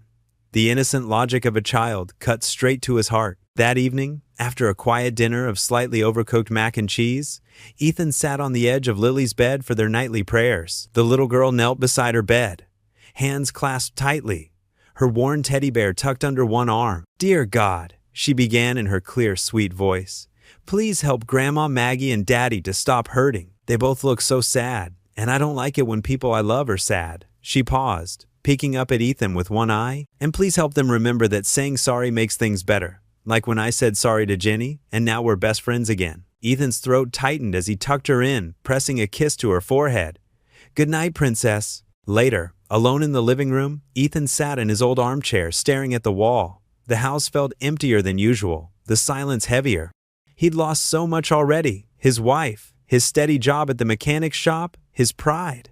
And now, just when life had started feeling whole again, he'd lost Margaret too. The rain continued outside, a constant reminder of tears he couldn't seem to stop now that they'd started. He pulled out his wallet, removing a worn photograph of his father, Michael Hayes, taken when Ethan was just a baby. The resemblance between them was striking, especially around the eyes. No wonder Margaret had felt drawn to him from the start. Sleep eluded him that night. He tossed and turned, remembering Margaret's face in the grocery store that first day. Her kindness, her stories, the way she'd brought warmth back into their lives, the way Lily had bloomed under her attention, the way he'd finally felt like he belonged somewhere again. Morning came too soon, gray and cold. Ethan moved through their routine like a sleepwalker, making Lily's breakfast, helping her pack her backpack, driving her to school. His world felt like it was crumbling again, piece by piece. He'd just arrived at his part-time construction job when his phone rang. The school's number flashed on the screen, sending a jolt of anxiety through his chest. "Mr. Cole?" The school nurse's voice was concerned. "You need to come pick up Lily. She's running a high fever." The emergency room's fluorescent lights cast harsh shadows across Ethan's face as he paced the tile floor, his work boots squeaking with each turn. Lily's small form lay still in the hospital bed, her chest rising and falling in shallow breaths beneath a thin blanket. The heart monitor beeped steadily, its green line dancing across the screen like a silent metronome, counting the seconds of helpless waiting. "Daddy?" Lily's voice came out as a whisper, raspy and weak. Her usually bright eyes were glassy with fever. "I'm right here, sweetheart." Ethan pulled his chair closer, taking her tiny hand in his. It felt too warm, like a cup of tea that hadn't cooled enough to drink. "Try to rest." A nurse entered, her rubber-soled shoes silent on the floor. She checked Lily's vital signs and adjusted the IV drip with practiced efficiency. "Her temperature's still high, but the antibiotics should start working soon," she said, offering Ethan a reassuring smile. "The doctor will be in shortly." Ethan nodded, unable to find words. His throat felt tight, like someone had wrapped a belt around it and pulled. He watched as the nurse made notes on her clipboard and slipped back out into the bustling hallway. The doctor arrived 20 minutes later, his white coat crisp despite the late hour. "Mr. Cole," he said, extending his hand. "I'm Dr. Matthews. We've got the test results back. It's bacterial pneumonia." Ethan's stomach clenched. "Is she? Will she be okay?" "She's stable," Dr. Matthews assured him, glancing at Lily's charts. "We've started her on strong antibiotics. She's young and otherwise healthy, which works in her favor. but she'll need to stay here for a few days while we monitor her condition. Relief and worry wrestled in Ethan's chest. Thank you, doctor. After the doctor left, Ethan settled back into the uncomfortable plastic chair. The room felt too big, too empty. The walls, painted a pale mint green, seemed to stretch endlessly in the dim light. Outside the window, darkness had fallen, and rain continued to streak down the glass. Our Father, who art in heaven. Ethan's whispered prayer filled the quiet room. His calloused hands clasped together so tight, his knuckles went white. Please, Lord, please help my little girl. Hours passed like molasses. Nurses came and went. Lily drifted in and out of sleep, sometimes mumbling about Margaret's garden or the angel doll she'd left at home. Each time she mentioned Grandma Maggie, Ethan's heart twisted with fresh pain. Near midnight, a familiar figure appeared in the doorway. Pastor John, still wearing his raincoat, water dripping onto the floor. I came as soon as I heard, he said softly, pulling up another chair. How is she? Pneumonia, Ethan managed, his voice rough. They say she's stable, but he gestured helplessly at the monitors and tubes. Pastor John placed a warm hand on Ethan's shoulder. The Lord hasn't brought you this far to leave you now, son. They sat in companionable silence for a while, watching Lily sleep. The pastor's presence felt like a sturdy anchor in the storm of worry and fear. Have you called Margaret? Pastor John asked finally, his voice gentle. Ethan shook his head, pain flashing across his features. She doesn't, after what happened. Sometimes pride keeps us from the very people we need most, the pastor said. And sometimes, it's fear that wears pride's mask. Before Ethan could respond, a nurse came to check Lily's vitals again. Pastor John stood, squeezing Ethan's shoulder one more time. I'll stop by Margaret's on my way home. She should know. Across town, Margaret sat alone in her living room, a handmade quilt spread across her lap. Her fingers traced the careful stitching, tiny boats and anchors she'd sewn decades ago for a grandson she'd never met. Until now. The doorbell rang, startling her from her thoughts. Through the window, she could see Pastor John's familiar silhouette on her porch, rain dripping from his hat brim. John, she said, opening the door. What brings you out in this weather? It's Lily, he said simply. She's in the hospital with pneumonia. Ethan's there now. Margaret's hand flew to her throat. How is she? She's stable, but sick. They're keeping her for observation. He paused, studying her face. That little girl could use her grandmother's prayers right now. After the pastor left, Margaret sank into her armchair, the quilt still clutched in her arms. The clock ticked loudly in the silence. Outside, the rain continued to fall, a steady drumming against the roof. Her eyes fell on the family photos lining her mantel, snapshots of a life marked by love and loss. The empty spaces between the frames seemed to echo with missed opportunities, with words left unsaid. Oh Lord, she whispered, tears sliding down her cheeks. What have I done? Standing slowly, Margaret folded the quilt with trembling hands. She found a paper bag in the kitchen and carefully placed the quilt inside. The clock showed just past midnight as she stood in her entryway, purse in one hand, paper bag in the other. Looking at her reflection in the hall mirror, she saw not just her own face, but echoes of her son Michael, of Ethan, of little Lily, family. The words seemed to pulse with new meaning. It's time, she whispered, reaching for her car keys. The hospital corridor lights dimmed for the night shift, casting a soft glow through the window of Lily's room. Ethan slumped in the uncomfortable plastic chair beside her bed, his eyes heavy but refusing to close completely. The steady rhythm of the heart monitor marked time in the quiet space, mixing with the gentle hiss of oxygen flowing through Lily's nasal tube. His daughter's chest rose and fell in shallow breaths, her face still flushed with fever. The white hospital sheet seemed to swallow her small frame, making her appear even more fragile than usual. A children's book lay open but unread on his lap. He'd tried reading to her earlier, but his voice had failed him. Ethan's hand rested on Lily's arm, his thumb making small, comforting circles on her skin. His other hand absently fingered the old wristwatch Margaret had given him for Christmas, its familiar weight now a reminder of everything that had fallen apart.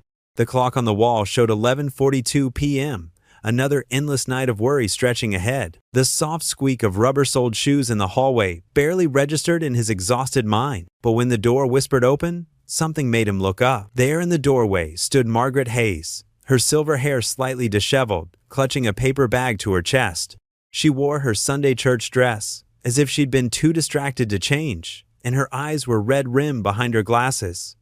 For a moment, neither of them moved or spoke. Ethan slowly rose from his chair, his joints stiff from sitting so long. Margaret? His voice came out hoarse, barely above a whisper. She took a hesitant step into the room, her gaze moving from him to Lily's sleeping form. The pastor told me, she said softly. I couldn't stay away. The air between them felt thick with unspoken words. Ethan's hands hung awkwardly at his sides, unsure whether to reach out or maintain distance. I'm sorry, he managed. I should have told you sooner about everything. Margaret shook her head, tears gathering in her eyes. No, I'm the one who's sorry. I let my pride, my hurt, I did it again, just like with Michael. Her voice caught on his father's name. She moved closer to Lily's bed, setting the paper bag on the side table with trembling hands. From it, she withdrew a carefully folded quilt, its fabric soft with age, but still beautiful in its intricate patterns of blues and creams. I made this, Margaret said, her voice thick with emotion, when I found out Michael and his wife were expecting for my grandson. She looked at Ethan, really looked at him, as if seeing him clearly for the first time. For you. With gentle movements, she unfolded the quilt and laid it over Lily's sleeping form. The fabric settled like a blessing, bringing warmth to the sterile hospital room. I made this for you before you were even born, she whispered. Ethan's vision blurred as he watched her tuck the quilt around Lily with grandmother's care. The weight of years, of loss and misconnections, of silence and regret, seemed to fill the small room. But something else filled it too. Hope, as fragile and precious as his daughter's breathing. Margaret's hand found his in the dim light. Her grip was warm and sure, despite her age. Would you pray with me? She asked. For Lily? Ethan nodded, unable to speak. They joined hands beside Lily's bed, forming a circle of family that had been broken for too long. Margaret's soft voice carried the prayer, words of healing and forgiveness flowing together as naturally as a stream. The monitors beeped steadily, marking the rhythm of their shared vigil. Outside the window, snow began to fall, each flake a silent witness to this moment of reconciliation.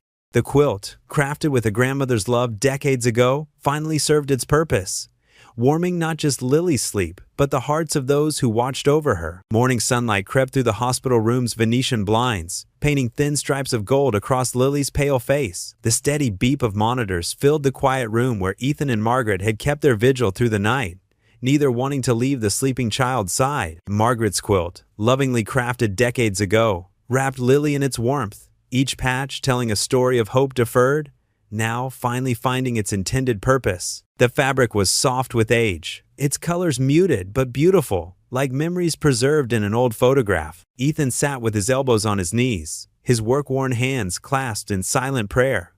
Margaret remained in her chair on the opposite side of the bed, her silver hair catching the early light. Between them lay Lily, their bridge across years of loss and misunderstanding. A small movement caught their attention. Lily's fingers twitched against the quilt, and her eyelashes fluttered.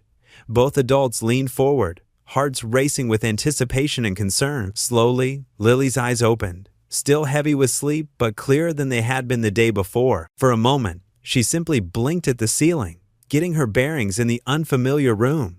Then her gaze drifted to her right, where Margaret sat holding her breath. A weak but genuine smile spread across Lily's face, lighting up her tired features. Grandma, she whispered, her voice scratchy but full of joy. You came! Margaret's composed facade crumbled at those simple words. Tears spilled down her cheeks as she reached for Lily's small hand. Oh, my precious girl, she managed between quiet sobs. Of course I came. I'm so sorry I stayed away. Ethan watched the scene unfold, his own eyes growing misty. The sight of his daughter's unconditional love breaking through the walls of hurt and pride moved something deep within him. He saw Margaret not as the woman who had pushed his father away, but as someone who had carried that regret for 20 years, someone who was now being offered a chance at healing through the pure heart of a child. Margaret, he said softly, his voice thick with emotion. She looked up at him, her face streaked with tears, vulnerability raw in her expression. We both lost years we can't get back. He swallowed hard, choosing his next words carefully. Let's not lose today. Margaret nodded, unable to speak. She reached across Lily's bed with her free hand, and Ethan took it without hesitation, their fingers intertwined.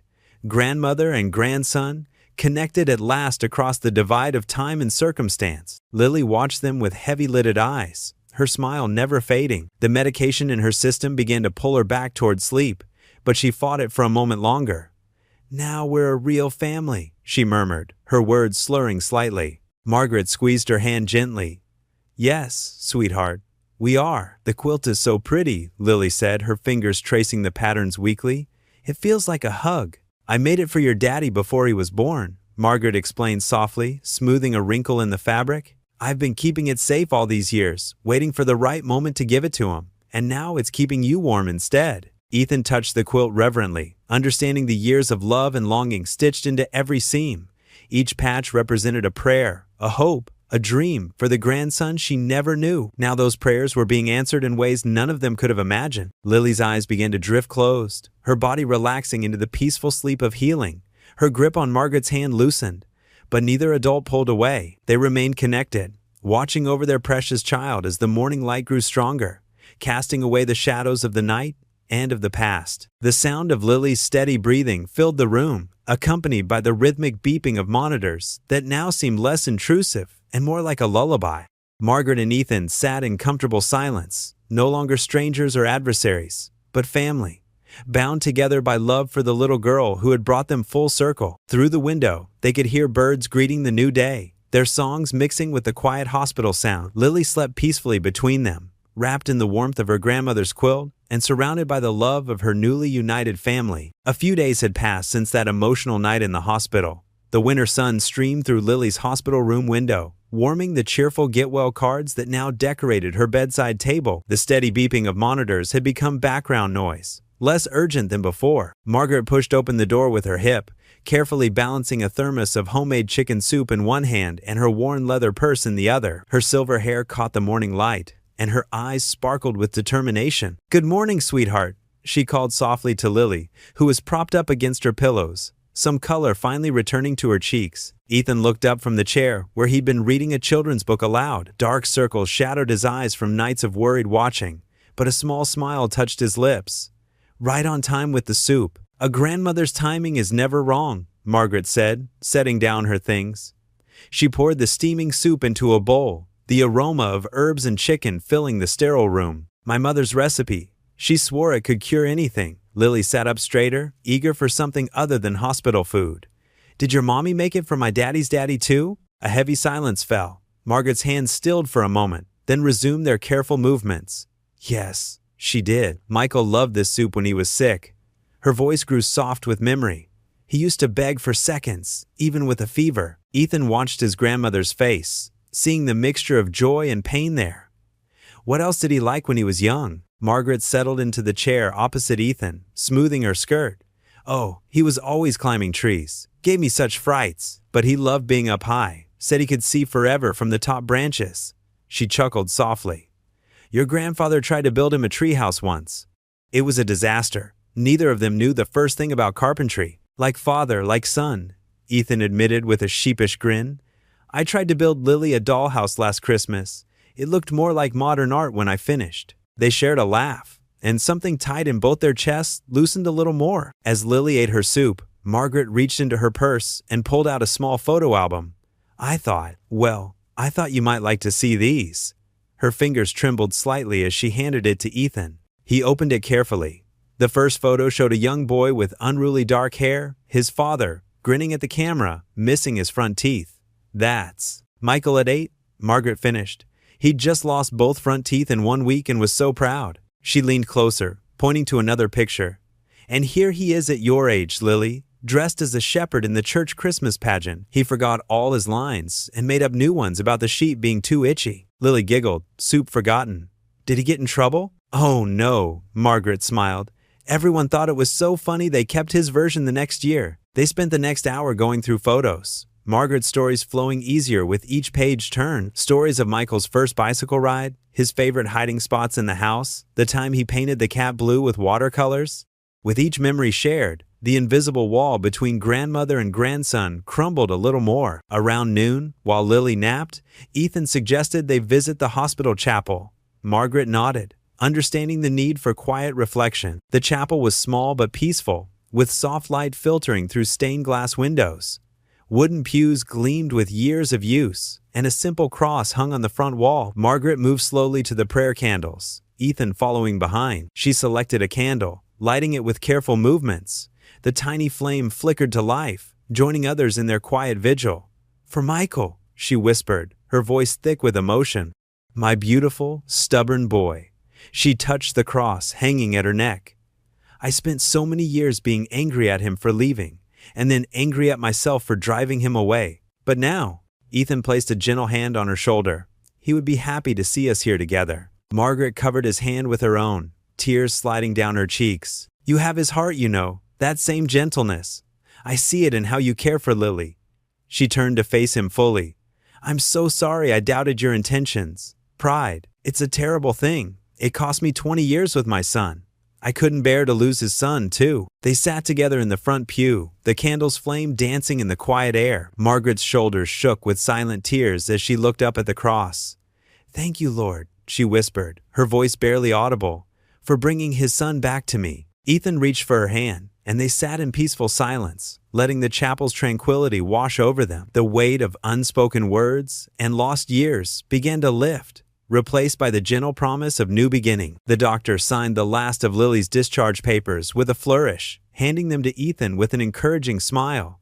"She's made remarkable progress, Mr. Cole. Just make sure she gets plenty of rest for the next week or so." Lily sat on the edge of the hospital bed, her legs dangling as Margaret helped her tie her shoes. She wore her favorite purple sweater, the one Margaret had brought from home, and clutched the handmade quilt that hadn't left her side since that pivotal night. "Now remember," the doctor continued, "keep her warm, plenty of fluids, and follow up with your pediatrician in a week." Ethan nodded, folding the papers carefully and tucking them into his worn jacket pocket. His mind was already racing through logistics. Their small duplex would be cold, and the heating wasn't reliable. He'd need to pick up more medicine, and work had been understanding so far. "But you'll both stay with me, of course," Margaret announced, straightening up from Lily's shoes. Her tone was gentle but firm, the kind that brooked no argument.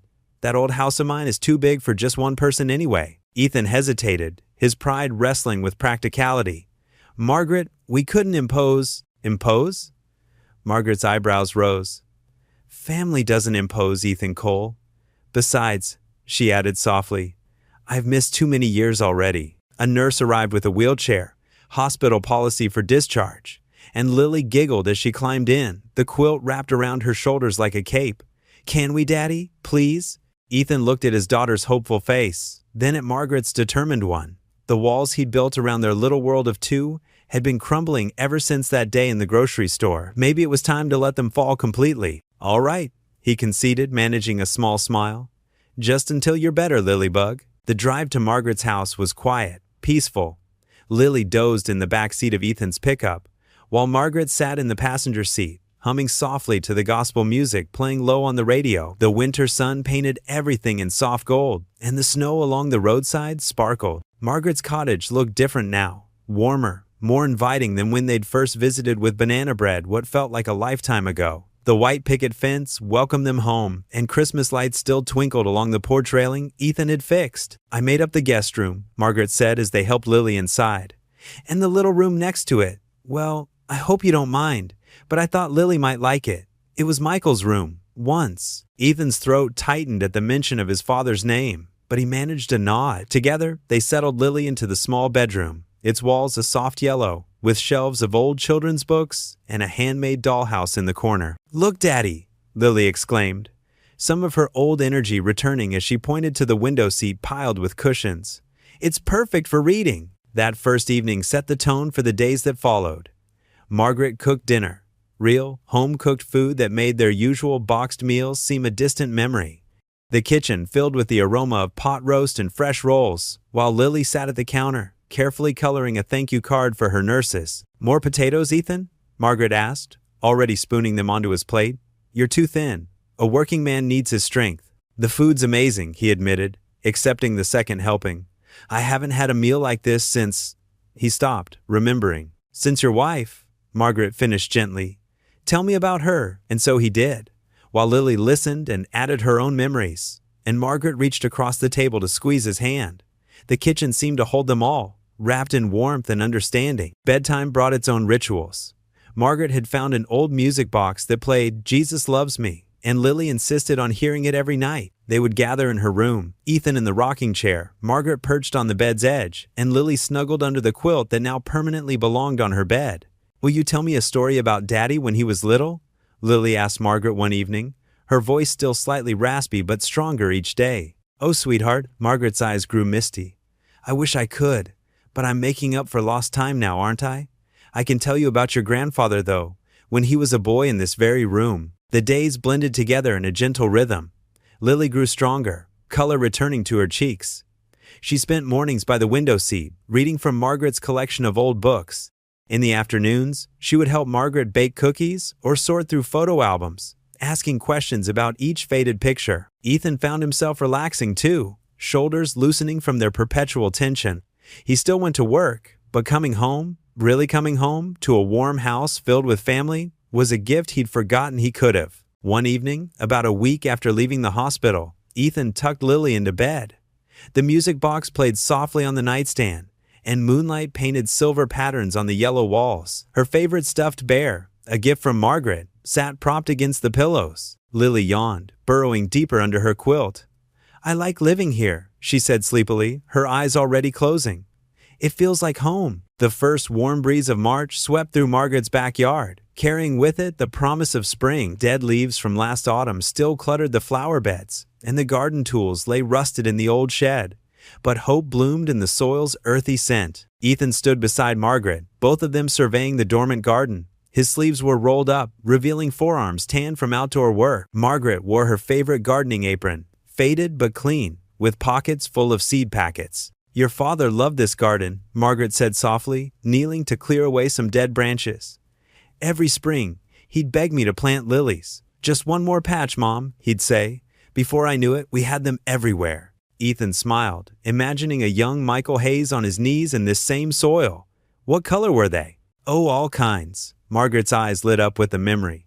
"But his favorites were the orange ones with dark spots. Tiger lilies, they're called. He said they looked like tiny sunsets." From inside the house came the sound of small feet pattering downstairs.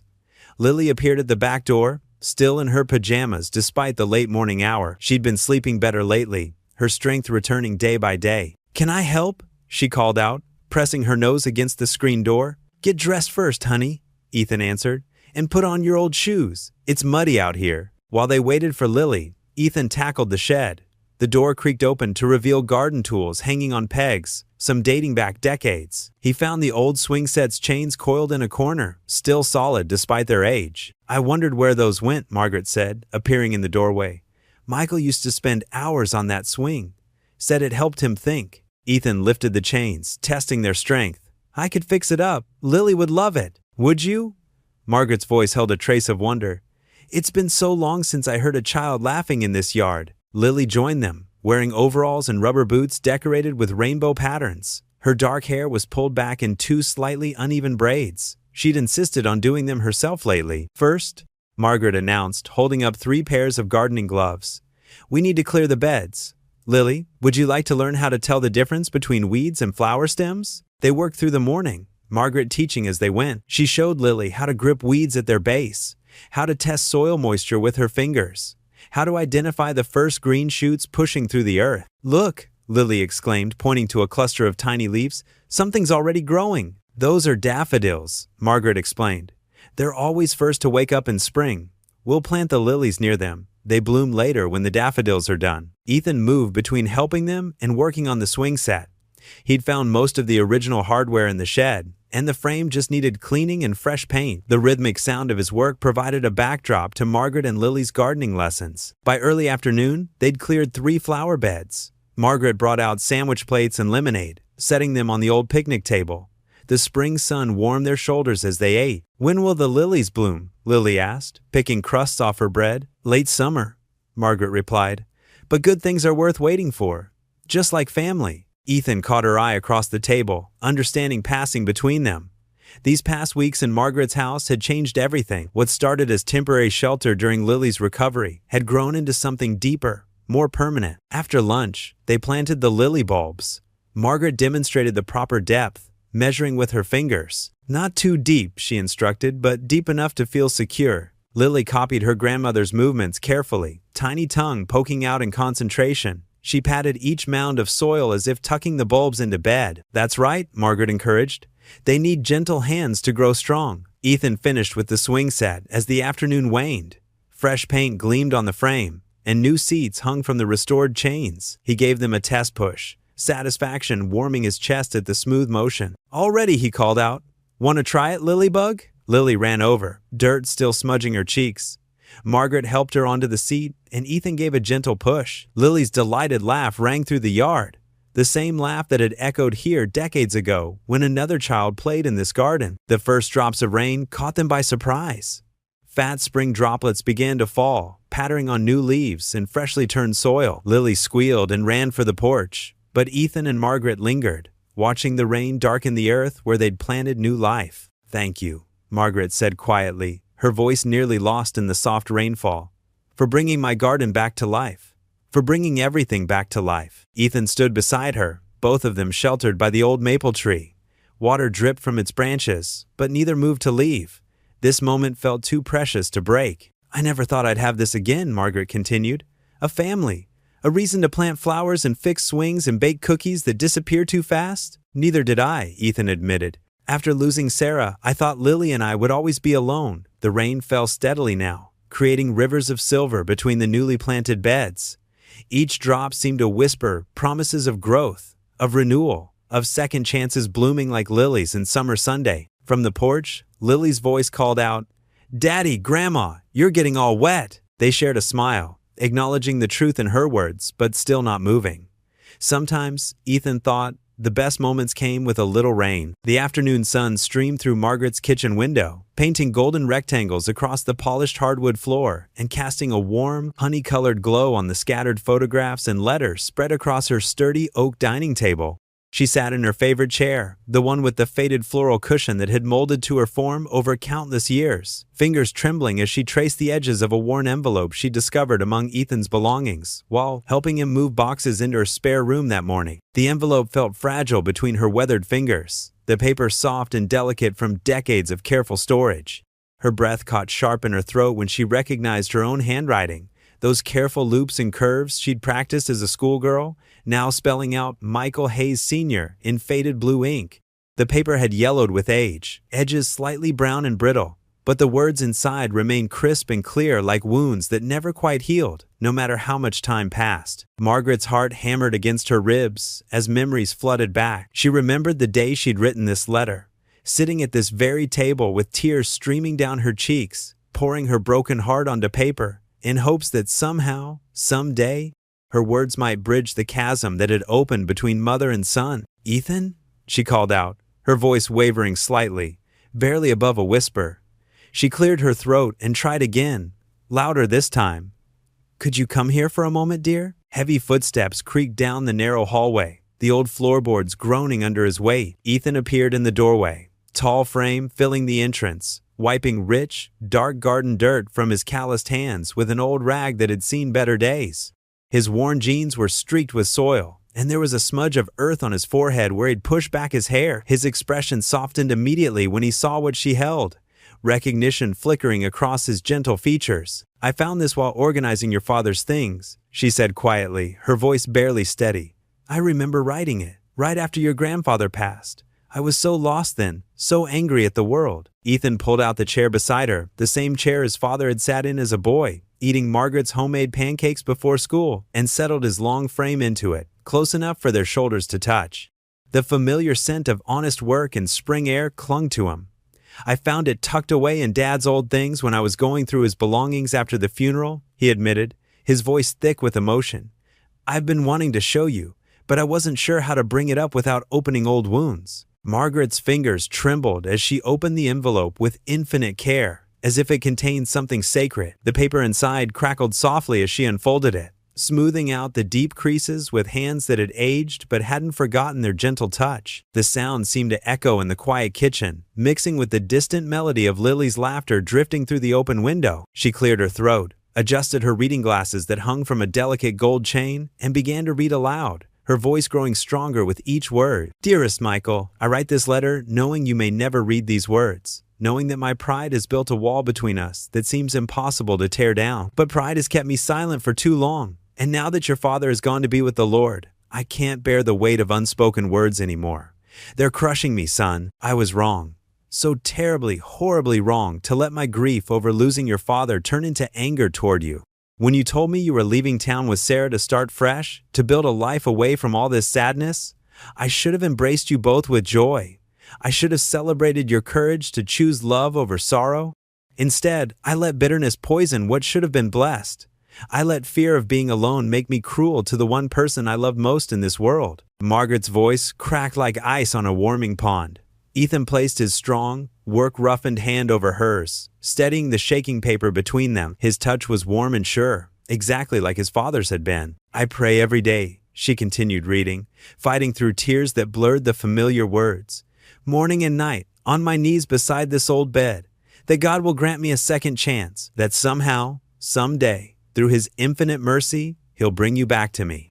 Or if not you, if my stubborn pride has cost me that forever, then perhaps your children, my grandchildren, I've never met but love with all my heart. I dream of them sometimes, in the quiet hours before dawn, wondering if they have your smile, or your father's kind eyes, wondering if they love to read like you did, or if they find joy in simple things like flowers blooming in spring. She paused, looking up at Ethan through tears that caught the afternoon light like prisms. His father's eyes, her son's gentle, thoughtful eyes looked back at her from his weathered but kind face, and she saw Michael as clearly as if he were sitting right there beside them. I've kept your room exactly as you left it, she read on, her voice gaining strength from the love poured into every word.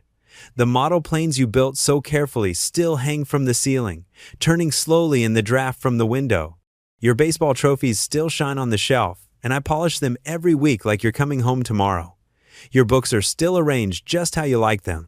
But what I miss most isn't any of those things. It's the sound of your laughter echoing through these empty halls. The way you used to hum while doing homework at this very table. The gentle way you'd kiss my cheek and say, "Good night, Mom," before heading up to bed. If you're reading this, please know that my door is always open, day or night, rain or shine. My heart is always open, no matter how much time has passed or how far you've traveled. I've learned, through pain and countless sleepless nights, that love is stronger than pride. And forgiveness is the greatest gift we can give or receive. It's the only thing that truly matters in this life. With all my love and my deepest, most sincere regrets, Mom. The kitchen fell into a profound silence, broken only by the gentle ticking of the old wall clock that had marked time through decades of joys and sorrows. Outside, they could hear Lily humming a sweet, wordless melody as she played in the garden, her innocent voice carrying through the open window like a reminder of life's constant capacity for renewal and hope. He never got to read it, Ethan said softly, his own voice thick with emotion. But God answered your prayer anyway, didn't He? He just took a different path to get here, a longer, more winding road than either of us could have imagined. Margaret pressed the letter to her chest, holding it close to her heart as years of accumulated guilt and longing flowed out through her tears, cleansing tears that felt like spring rain after a long, harsh winter. When I wrote those words about my grandchildren, she whispered, when I dreamed about them in the darkness, I never imagined. She reached out with her free hand and touched Ethan's weathered cheek with infinite tenderness. You have his smile, you know, that same gentle way of looking at the world that breaks your heart with its beauty. And Lily has your spirit, Ethan added, glancing toward the window where they could see the little girl's bright figure moving among the flower beds. The way she tends those flowers out there with such care and patience, that's all you, Margaret. That's your legacy living on. Margaret looked out the window at her granddaughter, who was carefully watering the newly planted lilies with a small watering can.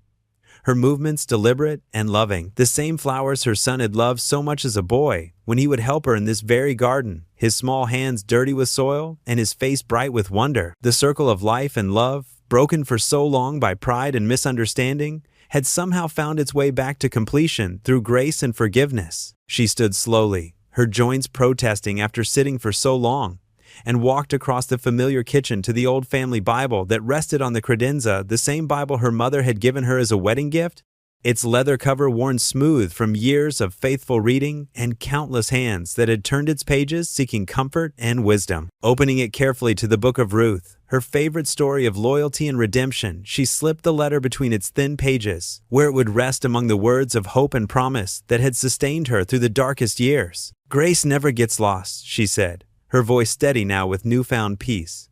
It just takes time to find its way home, and sometimes it arrives in ways we never expected, wrapped in blessings we didn't know we needed. The warm May sunshine painted Margaret's backyard in streams of golden light that seemed to bless every corner of the transformed space. Lily's infectious laughter bubbled up from between the carefully tended rows of snow-white lilies, their pristine petals reaching toward heaven like countless open hands lifted in prayer. The garden had undergone a remarkable transformation over the past year, blooming and flourishing, much like the three precious lives that now called this weathered Victorian house their true home. Ethan stood at the well-used charcoal grill, black spatula steady in his calloused hand as he carefully monitored the sizzling hamburger patties. Gone was the faded, oil-stained work shirt from his desperate days of scrambling between odd jobs. In its place, he wore a crisp blue polo shirt with Henderson Auto Repair embroidered on the chest, a small but deeply meaningful symbol of just how far their little family had traveled from those dark days of uncertainty. The recent promotion to head mechanic had brought not just a steady paycheck, but the kind of financial stability they hadn't dared to dream of in years. "Daddy, look what I got!" Lily's voice rang out like church bells across the backyard as she bounded toward him, her blonde pigtails dancing with each excited step.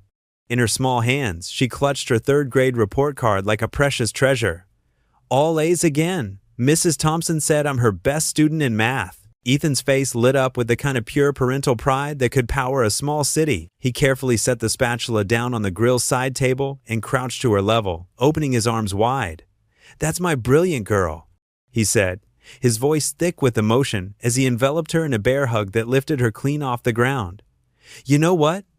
Why don't you run inside and show Grandma? She's been waiting to hear about your grades all week, and I know she'll want to put this right up on the refrigerator with all the others." The screen door creaked open with its familiar melody as Margaret emerged from the cool interior of the house, carefully balancing a large ceramic bowl of her famous potato salad, the recipe that had been passed down through 3 generations of Hayes women. Her silver hair was perfectly styled in soft waves that caught the afternoon light, and her eyes sparkled with the kind of deep contentment that comes only after a lifetime of hard-won wisdom. Around the neighborhood, word had spread about their monthly family barbecues, and what had started as a simple dinner for 3 had blossomed into a beloved tradition that now drew nearly half the congregation from Riverside Baptist Church. "Grandma Margaret," Lily practically launched herself across the patio, report card fluttering like a victory flag in her wake. "You have to see what I got in math, and spelling, and reading." Margaret's entire face transformed with joy as she quickly set down the potato salad on the nearest picnic table and knelt to examine the precious document. Her reading glasses, hanging from a delicate chain around her neck, perched on her nose as she studied each grade with the gravity of a Supreme Court justice.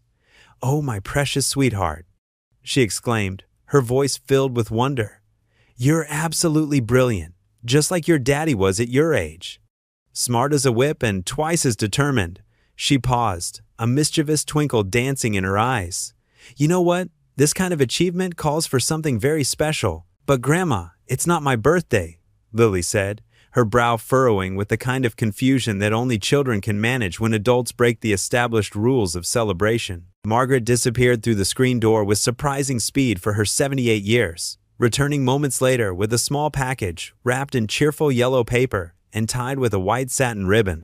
"Sometimes, my dear one, we celebrate simply because our hearts are so full of pride that they might just burst if we don't," she explained, settling back down to watch as Lily carefully peeled away the wrapping paper with the patience of someone who truly understands that anticipation makes every gift sweeter. Inside the package lay a brand new set of 64 colored pencils in every shade imaginable, complete with a built-in sharpener and organized in a beautiful wooden case.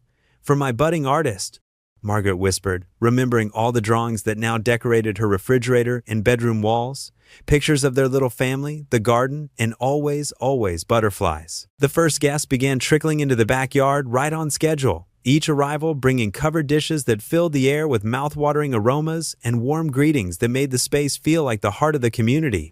Pastor Jim Miller and his wife Sarah came through the garden gate first, carrying their legendary cherry pie that had won the county fair 3 years running. The Hendersons from 2 houses down arrived with their energetic twin boys, who immediately gravitated toward Lily and the fascinating world of flowers and butterflies that had become her domain. "Oh, Margaret," Mrs. Peterson called out as she hurried across the lawn, her arms outstretched for one of her famous hugs that could cure just about any ailment known to womankind. This garden is absolutely magical. Those lilies look like they're reaching straight up to touch the face of God Himself.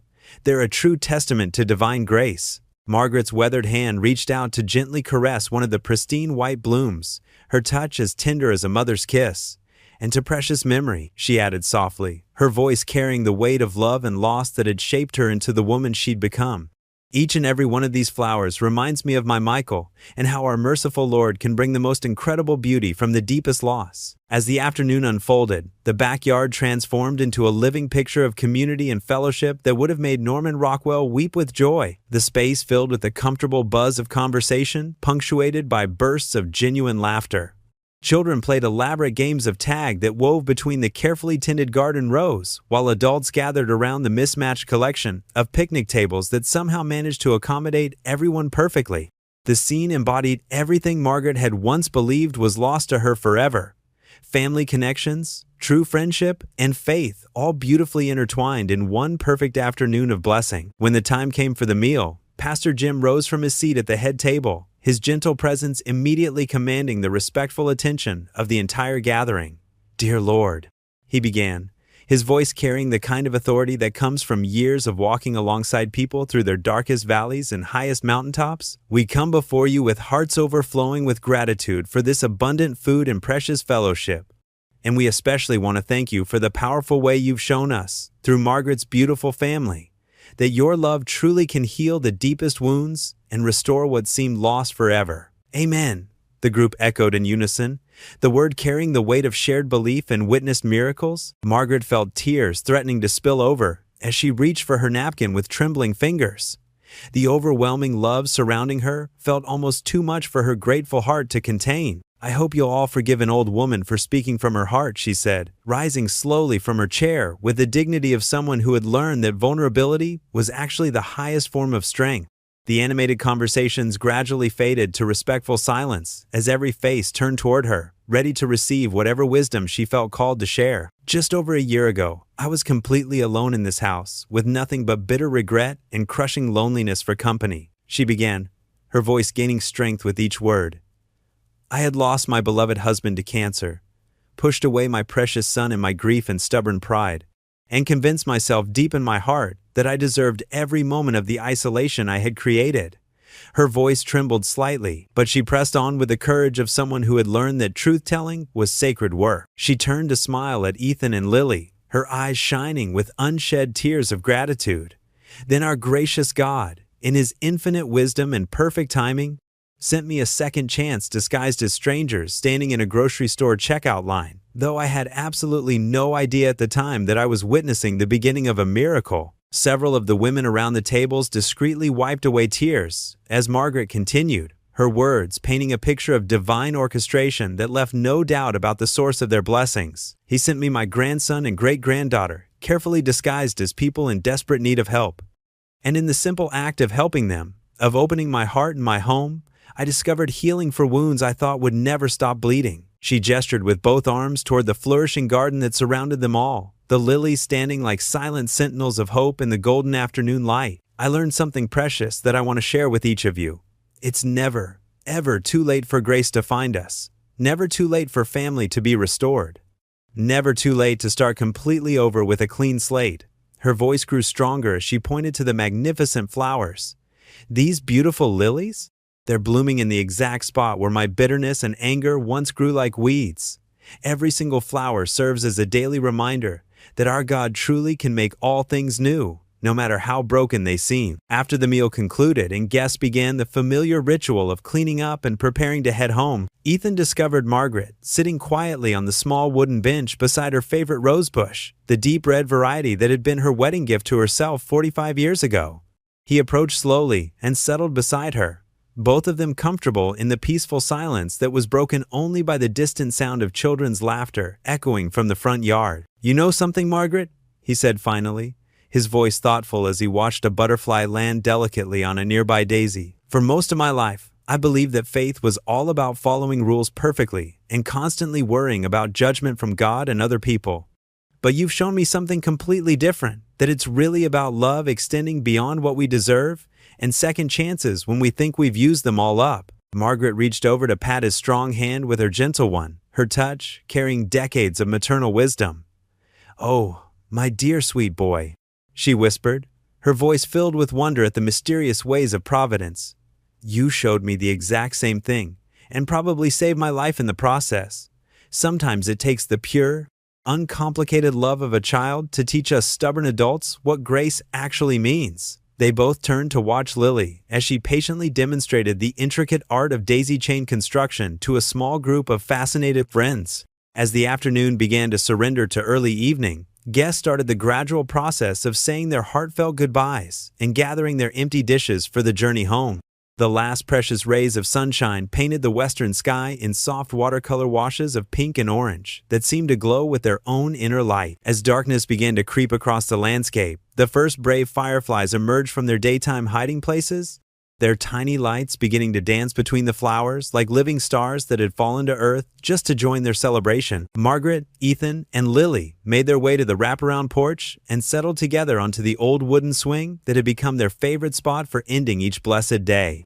The gentle, rhythmic creaking of the chains created a peaceful soundtrack that matched their slow, contented swaying as they watched the magical transformation of their garden from day to night. "Look, Daddy!" Lily suddenly exclaimed, pointing with excitement toward the growing constellation of tiny lights. "The fireflies are having their own party right here in Grandma's garden. It's like they knew we had a celebration today." "Indeed they are, my precious sweetheart," Margaret agreed softly, gently squeezing her great-granddaughter's small, warm hand while marveling at the child's ability to find wonder in the smallest details. "Indeed, they are having quite the magnificent party." The three of them sat together in perfect harmony, these precious representatives of 3 generations, now bound together by an unbreakable chain of love, forgiveness, and divine grace. They watched in peaceful silence as nature provided its own spectacular light show among the white lilies and colorful roses. Their joined hands told an entire story without needing words. A story of deep healing, of family miraculously restored against all odds, and of faith renewed in the face of impossible circumstances. The fireflies continued their ancient dance, serving as tiny beacons of hope piercing the gathering darkness, while the lily blooms stood tall and proud in their neat rows, silent but powerful witnesses to the everyday miracle of second chances and the transformative power of love that refuses to give up. The automatic doors of Harrison's grocery slid open with a familiar hiss, the same sound that had once filled Ethan Cole with dread. Now, a year later, sunlight streamed through the glass panels like a warm embrace, casting long golden shadows across the polished linoleum floor. The afternoon light danced across the surfaces, transforming the ordinary into something beautiful. Ethan pushed the shopping cart with steady hands, his calloused fingers gripping the handle without the white-knuckled tension of old times. His 7-year-old daughter Lily skipped alongside him, her dark pigtails bouncing with each carefree step, the pink ribbons Margaret had tied that morning fluttering like tiny butterflies. The sound of her sneakers against the floor was pure joy, a melody of childhood innocence that never failed to make Ethan's heart swell. Margaret Hayes walked on his other side, her silver hair neatly styled in the soft waves she preferred, wearing a powder blue cardigan despite the warm spring day. The cardigan was one of her favorites, hand-knitted by her own mother decades ago, a piece of family history she now shared with her newfound grandson. Her small purse hung from her arm, and she moved with the dignified grace of someone who had learned to carry both sorrow and joy with equal measure. "Can we get strawberries, Daddy?" Lily asked, her bright eyes already focused on the produce section ahead. She pointed with enthusiasm toward the colorful displays of fresh fruit.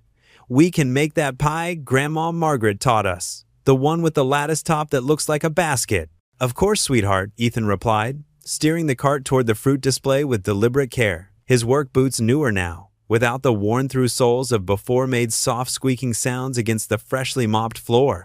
The familiar scent of cleaning solution and fresh produce filled his nostrils, but instead of the anxiety it once triggered, it brought only pleasant memories of family shopping trips. Gone was the nervous tension that used to fill his shoulders and tighten his jaw in this very store. Instead, he moved with quiet confidence, his posture straight and relaxed. He checked items off the list Margaret had written in her elegant cursive, each carefully formed letter a small work of art that spoke of a gentler generation's attention to detail. The produce section buzzed with Sunday afternoon shoppers, families with children, elderly couples examining vegetables with practiced eyes, young professionals grabbing quick ingredients for the week ahead. Ethan no longer felt separate from them, no longer an outsider looking in through windows of lives he couldn't afford. He belonged here now, just another father shopping with his family. Margaret picked up a carton of strawberries, her weathered hands examining them with the practiced care of someone who had been selecting produce for over 50 years. She turned each berry gently, checking for firmness and color, her movements methodical but loving. "These look perfect for pie," she said, placing them carefully in the cart next to the milk and bread. "Your father used to love strawberry pie too, Ethan. He'd eat 2 slices before dinner if I let him, claiming he was just testing to make sure it was sweet enough." Ethan smiled, warmth spreading through his chest like honey, at hearing another story about his father. These days, the memories Margaret shared brought comfort instead of the sharp pain of loss that had once cut through him. Each story was a gift, filling in the blank spaces of his childhood with love and connection. "Like father, like son, I guess," he said, his voice soft with emotion, making Margaret chuckle in that gentle way that reminded him so much of church bells on quiet Sunday mornings. They continued through the aisles at an unhurried pace, filling their cart with groceries for the week ahead. Lily helped by reading items off the list, her small finger following each word as she sounded out the longer ones carefully. "Worcestershire sauce," she announced triumphantly after several attempts, making both adults beam with pride. The fluorescent lights hummed overhead in their characteristic way, but the sound no longer felt harsh or judgmental to Ethan. Instead, it was simply the background music of an ordinary Sunday afternoon with his family, a word that had taken on new meaning, expanding beyond what he'd ever thought possible. Margaret pointed out items as they passed, sharing little tips she'd learned over the years. "Always check the bottom of the milk containers," she advised, reaching past the front ones. "The fresher ones are usually in the back." Simple wisdom passed down through generations, the kind of knowledge that made a house feel like a home. When they reached the checkout line, Ethan noticed a young woman ahead of them. She wore pale green scrubs that had seen better days, probably just finishing a long shift at the hospital across town. Dark circles shadowed her eyes, and her shoulders sagged with exhaustion that Ethan recognized all too well. A toddler sat in her cart, playing contentedly with a small stuffed elephant, its gray fabric worn soft from countless hugs. As the cashier, a teenager with bright pink nail polish and a name tag reading Ashley, rang up the woman's items, the young mother's hands began to tremble slightly as she dug through her purse. The sound of loose change clinking together filled the air, a sound that made Ethan's stomach clench with memory. "I'm sorry," the woman mumbled, her voice barely above a whisper as she pulled out quarters and dimes, counting them with growing desperation. "I thought I had enough." Her cheeks flushed a deep red that spread down her neck, the kind of shame, heat that Ethan remembered burning through his own face in this very store. The people behind them began to shift restlessly. Someone cleared their throat impatiently. The woman's hands shook harder as she recounted the coins, her toddler, oblivious to the mounting tension, still making soft airplane noises with his stuffed elephant. Ethan felt his heart squeeze tight in his chest, the familiar ache of watching someone else experience the humiliation he knew so well. Every instinct told him to step forward, to reach for his wallet and help bridge the gap between dignity and desperation. But before he could move, Margaret stepped forward with the grace of someone who had learned that kindness was not about grand gestures, but about quiet moments of human connection. Her movements were unhurried, dignified, as she pulled a crisp $20 bill from her small leather purse, the same purse she'd carried for 15 years, a gift from her late husband that she treasured not for its value but for its memories. "Here, dear," Margaret said, placing the money gently on the counter beside the young woman's scattered change. Her voice carried the same warmth that had melted Ethan's defenses 1 year ago, a tone that spoke of understanding rather than pity. "No need to worry about it." The young mother looked up, startled, her eyes wide with a mixture of gratitude and embarrassment. "Oh no, I couldn't," she began, but Margaret's gentle smile stopped her protest. Margaret's smile deepened, reaching her eyes and crinkling the corners in the way that had become as familiar to Ethan as his own reflection. "I once met a man in this very store who reminded me of my son," she said softly, her gaze shifting to rest on Ethan with such love that it took his breath away. He was struggling too, trying his best to take care of his little girl. Someone helped him that day, and it led to the greatest blessing of my life. Tears welled in Ethan's eyes as he watched the scene unfold, feeling like he was witnessing a sacred circle completing itself. The memories rushed back in a flood, his burning shame at fumbling with food stamps, Lily's innocent questions about why they couldn't afford chocolate milk, and Margaret's unexpected kindness that had been the first domino in a chain reaction of grace. Now here they stood, the circle complete, proof that sometimes the smallest acts of love could change entire worlds. The young mother wiped her eyes with the back of her hand, leaving a small smudge of mascara that somehow made her look even younger. "Thank you," she whispered, her voice thick with emotion. "You don't know what this means to me and my little boy." "God works in mysterious ways," Margaret replied, reaching out to pat the woman's arm with the same gentle touch she used to comfort Lily after bad dreams. "Sometimes he sends angels in grocery stores when we need them most." Lily tugged at Margaret's cardigan sleeve with small, insistent fingers. "Like when you helped Daddy and me, Grandma?" Her voice was clear and innocent, cutting through the adult complexity to the simple truth at the heart of everything. "Exactly like that, sweetheart," Margaret answered, pulling Lily close against her side, her hands smoothing down the little girl's hair. "Sometimes the most beautiful families are the ones that find each other in unexpected places." The cashier, who had watched the entire exchange with growing awe, finished ringing up the young mother's groceries with extra care. As the woman gathered her bags and lifted her toddler from the cart, she turned back one last time. The gratitude in her eyes spoke volumes, not just thankfulness for the money, but recognition of the dignity with which it had been given. "God bless you," she whispered, and Ethan heard in those words an echo of his own prayer from a year ago, when hope had seemed as distant as the stars. When it was their turn, Ethan pulled out his wallet with steady hands, no longer trembling with anxiety or shame. No more food stamps, no more counting pennies twice and hoping for miracles.